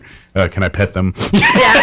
And if anybody wants to meet them, of course, call us. We don't mind. Yeah. The more, the merrier. You don't have to go to the court system to Please meet the dogs. don't. We can make arrangements. Yes. We like seeing you outside the courtroom, so please. And we're running out of time, but I kind of leave one last note here. If you're a victim of domestic violence, if you're suffering right now, do something about it. Call the Roswell Refuge. They have a 24-hour hotline. Day or night, you can call that number. I wish I had it in front of me. I don't. We'll make sure we get it to folks. And you're in the driver's seat when that phone call. If you just want an ear to bend, that's what it's there for. If you're ready to break away from your situation or do something more than that, they're also available to you as well. It's anonymous. It's a 24/7. It's free of charge. And by the way, also another great, which I'm sure you've worked with constantly, is the SANE program, which is kind of an offshoot of the Roswell Refuge, and they deal with victims of sexual assault. If and they first deal medically, and they'll treat medically, and if the victim wishes to prosecute, they will help with the collection of evidence and all the things to get to your office to take the next steps here. But reach out to these folks 24/7. They are here to help, even if you just want to talk, or if you suspect domestic violence, something going on, not really sure how to handle it. Call that number. Let them talk to you, because that's the biggest problem with domestic violence, is people kind of ignoring and turning their head and saying, that's none of my business, I need to stay out of that. No, when it comes to people and domestic violence, it's everyone's business. So my last note is I just want to let everybody know the district attorney's office is here for you. That's what we're here for, is our community. Call us. And reach out. Reach out, police, 911. If there's something, please ask for help. Absolutely. And it's all here to serve the public and to make are and to be honest, I think, and this is why I like our monthly things here, Dennis, is the more you know, the less BS you're going to buy. That's what I mean. Because in the world we live in, people tell you anything out there, and people just take it as gospel.